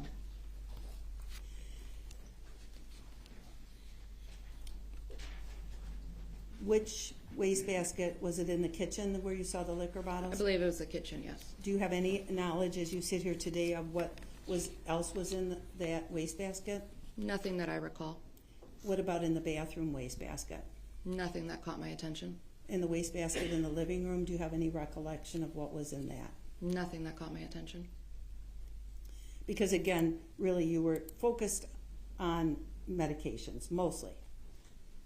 I was focused on everything in the scene, but unless something appeared out of place, I wouldn't have necessarily documented it.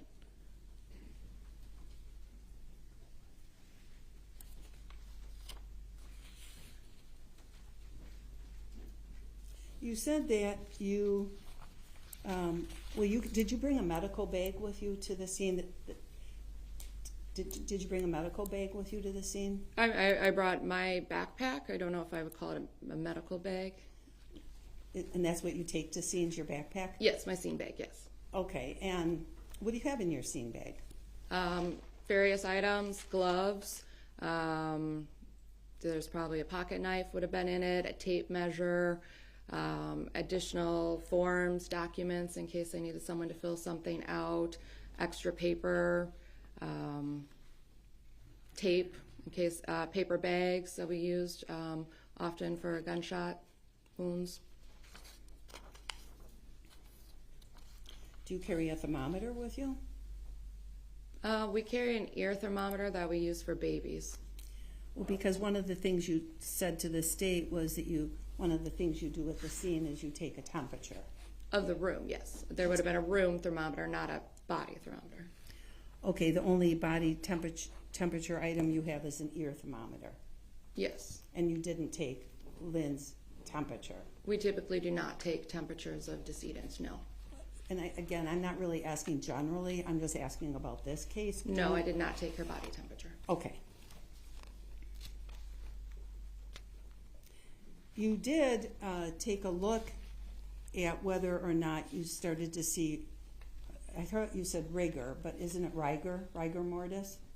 There's debate on the pronunciation. Okay, so rigor mortis or rigor mortis, however you want to pronounce it, you took a look at that, right? I did. And that's where muscles on a body start to stiffen up, right? Yes. And you noted that rigor was present in her jaw and her neck That sounds correct. and in her upper extremities. That sounds correct.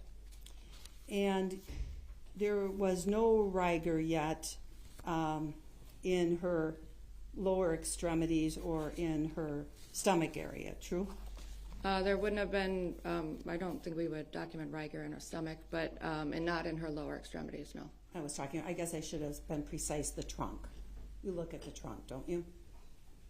Yes. It wasn't yet in her trunk or her lower extremities. No, I don't recall it being in her hips or her legs. Okay. And you said you're trained in medical death scene investigation. And as part of that, have you been trained in doing that with the Spitz and Fisher? Are you familiar with their teachings in that? No, I don't recall a specific textbook used. When you've studied in your death scene investigation, in your training though, and in looking at rigor, you know, do you not, that starts to set in 1 to 2 hours after death. That's a good average. Now, you arrived at the house at 6:10. Yes.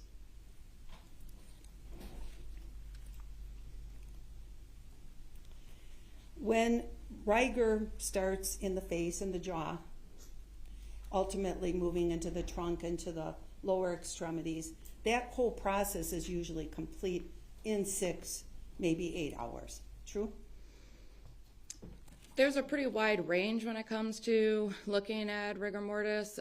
Everything from the temperature of the room, the clothing the decedent is wearing, what kind of material they're on, if they're covered with a blanket, all of those things have to be factored in. It starts with smaller muscles and then goes to the larger muscles, so I wouldn't say that it goes to the trunk prior to the legs. It could go to the legs and then the trunk. It could.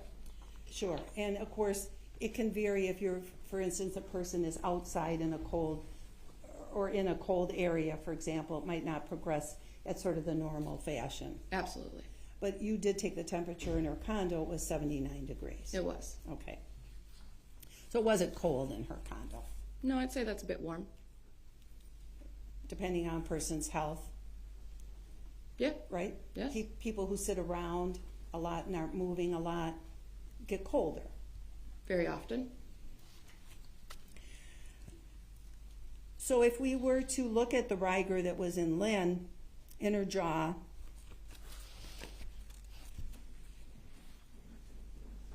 and her neck, you took a look at her sometime between 6:10 and 6:40. Yes. Because you said it took you about a half an hour to do everything that you needed to do at the scene. Yes. And so at the point that you saw her, would you agree that the rigor is probably somewhere between 2 and 4 hours? That's very difficult to put any sort of time frame on. We don't typically give a time frame or an estimated time of actual death. You wouldn't disagree with literature that indicates that the typical rigor is complete in the lower extremities in somewhere in the 6 to 8 hour range. I imagine that's what the literature says. It was my job to observe the rigor, and how that was interpreted by the doctor is beyond my scope. Okay.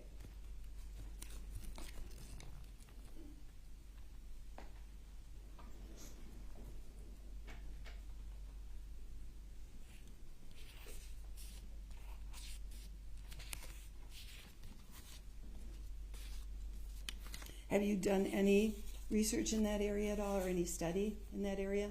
Not particular academic study, no.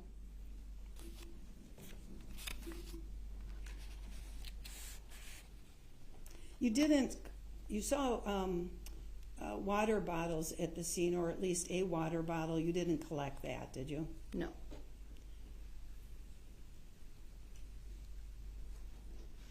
How many water bottles were at Lynn's home?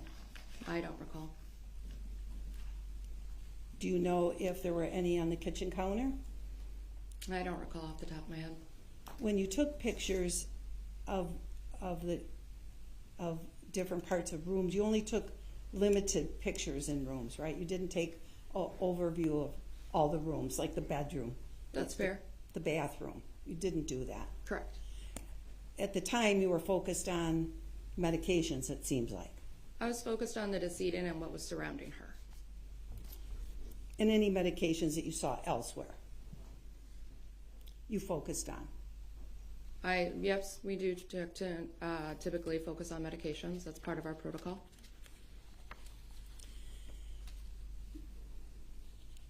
You said that Lynn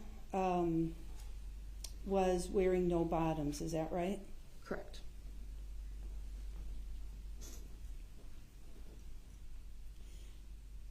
But she had a blanket over her. Correct. And she had an absorbent pad of some sort underneath her. Yes. Did you take any pictures of the toilet in the bathroom? I did not.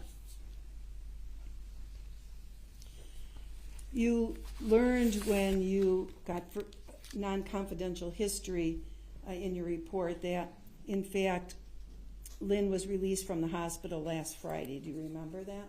I recall she had been in the hospital recently. Do you remember that you indicated in your report she had just been released on Friday? Yes. And you indicated that it was recommended that she enter an inpatient rehabilitation facility for physical therapy, but she refused. Correct. She also declined recommendation for home health care. That's what I was told. She had an appointment yesterday for blood work, but refused to go. That's what I was told. Seems like she was pushing back her medical appointments. That's what I was informed. And with the non-confidential history, was that also from law enforcement? No non-confidential history would have come from Ms. Kurczewski. Okay. And so Ms. Kurczewski told you that Lynn was tired of being ill, Yes. that she was afraid of being declared incompetent and put in a nursing home. Yes. What you asked her about suicide, Jessy, was uncertain. Yes. But she did admit she thinks Lynn takes too many pills, Yes. including pain pills and sleeping medication. That's what she told me. And that Jessy told you it was common for Lynn to crush medications because of her problems swallowing. That's what she told me.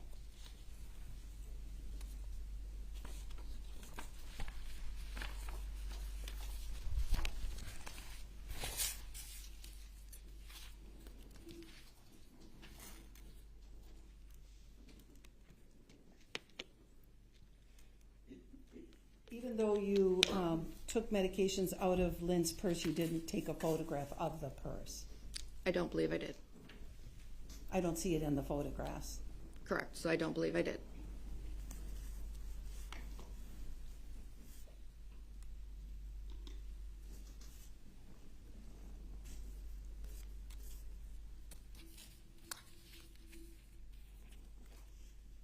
The state said that, or strike that. Did you see, you indicated in your report that you saw some crushed medications on Lynn's chest. There was something crushed on her chest, yes. Something crushed on her chest, and some kind of pill looked like part of a pill in her mouth. Appeared to be some sort of tablet. You didn't say anything in here about pills in her hair. No, I don't recall anything in her hair. If you had seen anything like that in your hair, you would have made a note of it. I would have.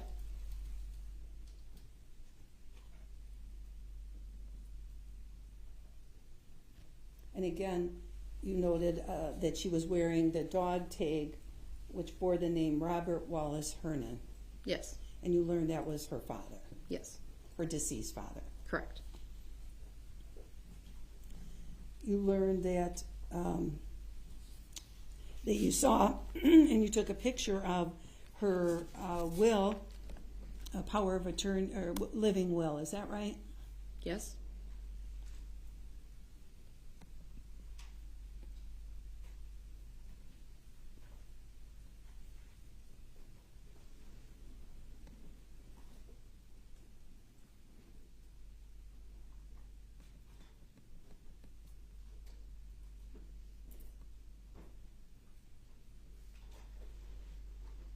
And that's already been admitted as Exhibit 19, I think.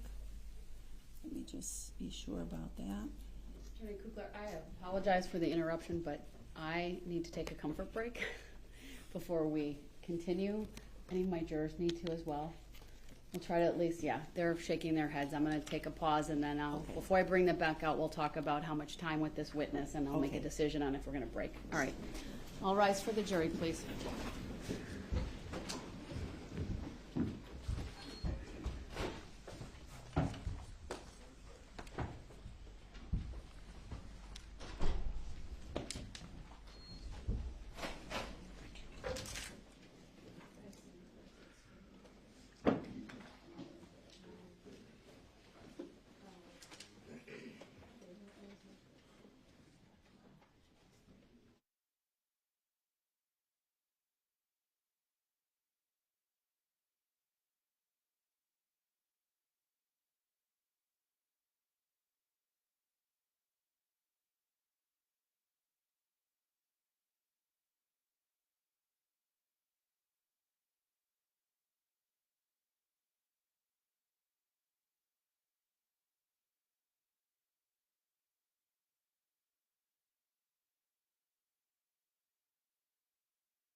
And jury will be brought out momentarily.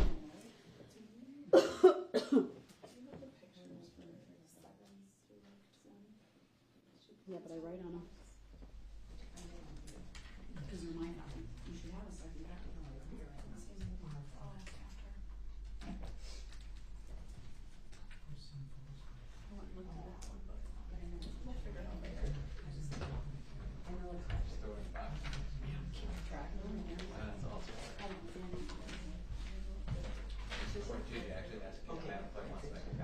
Okay, great.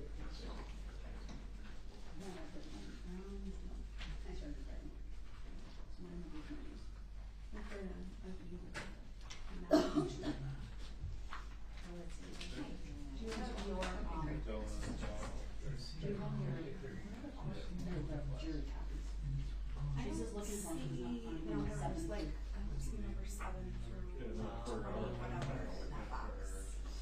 I wrote on mine, notes or she's. It goes up to like 6 and then it jumps to like 30. And right now some caps being used and it won't let me take them off the flashlight. All rise for the jury.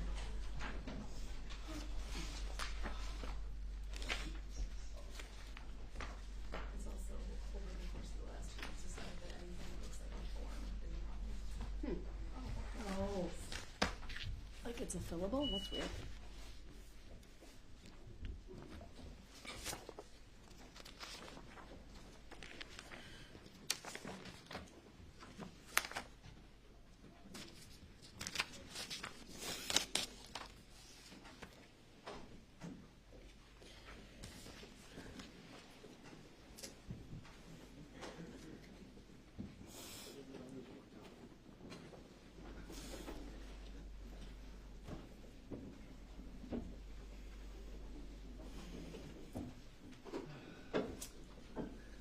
Thank you. Please be seated. And Attorney Kukler, you may continue with your cross. I'd like to, for the last few questions, I'm almost done, Your Honor. I'd just like to share my screen and show this witness some other exhibits that have already been received into evidence. Sure, go ahead. So I'm showing you what's already been received as Exhibit 10. Do you see that in front of you? I do. Is that being shown to the jury? Not yet, Madam Clerk. You can publish.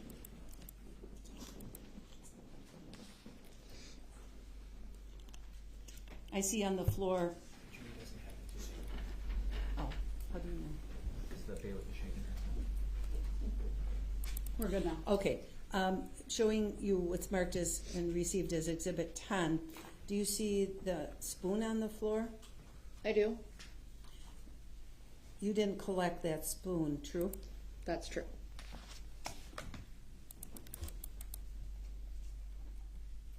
You didn't take the pee pad that she was sitting on, did you? No.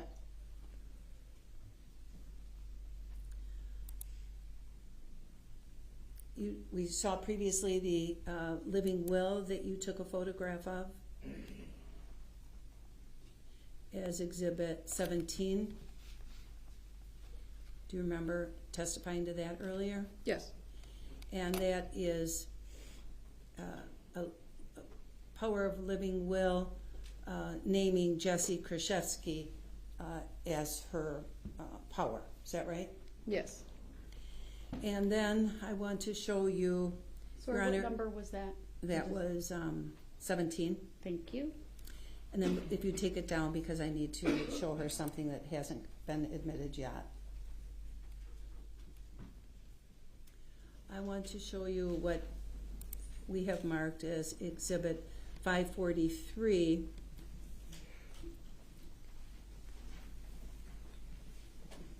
Can you see that yet? Not yet. Okay. Do you see Exhibit 543 yet? No. Okay. It's on my screen. All right. When you were talking about substance on a plate, is this what we were talking about? Yes, that appears to be the same plate. And that's what, and you recognize this as being from this scene that we've been talking about here today? From the scene, yes. Your Honor, I'm going to move for admission of photograph 543 and ask to publish. Any objection? I'm just briefly looking through all these photos because there's about 30 photos that they're trying to admit. That's part of one of their exhibits. Is there any objection to the court receiving it? That's why I'm analyzing all 30 to make sure that there's no objection. Is this a single photo at this point? There's 30 photos as part of this exhibit, That was it. and they're trying to admit all of it. They're all scene photos that were taken at the scene, received from the state. All right, I didn't know that there are 30 photos within 543. So are you going to seek all of them at this time? I was really only looking for this particular photo, but I see it as part of a larger exhibit. They're all photos from the state, so yes, I would move for admission of 543. They're all the same photos that we've been looking at. All received from the state.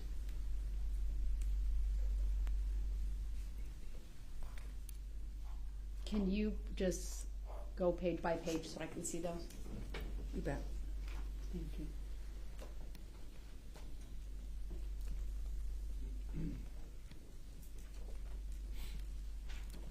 Let me know if I'm going too fast. You're okay.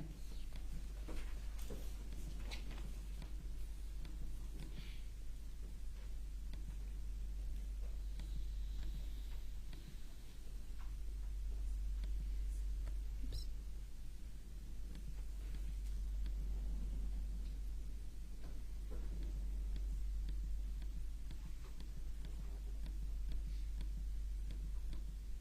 That's the end. Obviously, some of those are duplicates to exhibits that are already in evidence. As to the ones that are not duplicates, what's the state's position? I'm not per se objecting to the admission of this exhibit. I think she's only trying to get in the one photo or publish. Well, she's now offered all of them. So Right.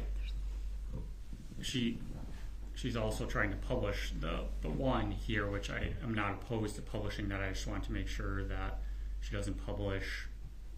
Well, The is there an victim's medical objection records. to any of this exhibit? No. Then exhibit 543 in its entirety is received. Thank you. Asking to publish one page from it. All right, and it looks like that's page 13 of 543, if I'm reading the side correctly. You are right. All right, Page 13. permission to publish granted.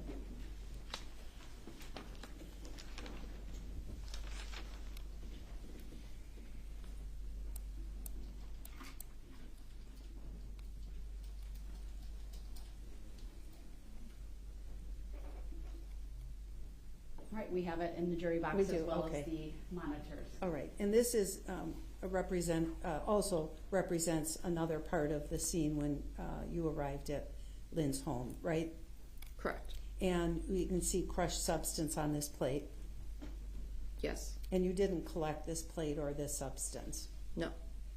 And there's crushed pills or broken pills and maybe whole pills, look like pills on the floor, right? Yes. Did you collect all of those products from the floor? The whole pills, I don't think I collected every fragment. Not the little pieces. No, I can't say that I got every little piece. Okay. Thank you. That's all I have for this witness, Your All Honor. right, thank you. You can Can take down the exhibit. take down any redirect. I don't have any redirect, thank you. All right, thank you. You may step down.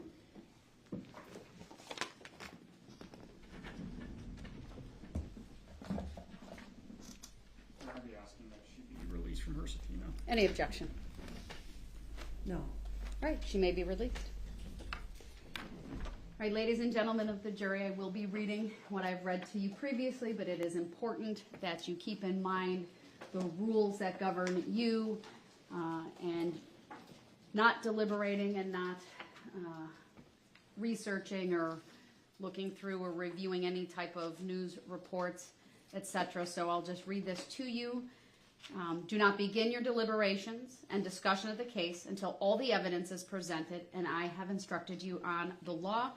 Do not discuss this case among yourselves or with anyone else until your final deliberations in the jury room. This order is not limited to face-to-face conversations. It also extends to all forms of electronic communications. Do not use any electronic devices such as a mobile phone or computer, text or instant messaging, or social networking sites to send or receive any information about this case or your experience as a juror. Do not research any information that you personally think might be helpful to you in understanding the issues presented. Do not investigate this case on your own or visit the scene, either in person or by any electronic means. Do not read any newspaper reports or listen to any news reports on radio, television, over the internet, or any other electronic application or tool about this trial. That includes, of course, any streamed coverage that one could find even as you go home tonight. Whether on court TV, any social media app, law and crime, anything of that sort, you may not watch. Do not consult dictionaries, computers, electronic applications, social media, the internet, or other reference materials for additional information. Do not seek information regarding the public records of any party or witness in the case. Any information you obtain outside the courtroom could be misleading, inaccurate, or incomplete. Relying on this information is unfair because the parties would not have the opportunity to refute, explain, or correct it. Do not communicate with anyone about this trial or your experience as a juror while you are serving on this jury. Do not use a computer, cell phone, or other electronic device, including personal wearable electronics, applications, or tools with communication capabilities to share any information about this case. For example, do not communicate by telephone, blog post, email, text message, instant message, social media post, or in any other way on or off the computer. Do not permit anyone to communicate with you about this matter, either in person, electronically, or by any other means. If anyone does so despite your telling them not to, you should report that to me. I appreciate that it is tempting when you go home in the evening to discuss this case with another member of your household, but you may not do so. This case must be decided by you, the jurors, based on the evidence presented in the courtroom. People not serving on this jury have not heard the evidence, and it is improper for them to influence your deliberations and decision in this case. After this trial is completed, you are free to communicate with anyone in any manner. Again, these rules are intended to assure that jurors remain impartial throughout the trial.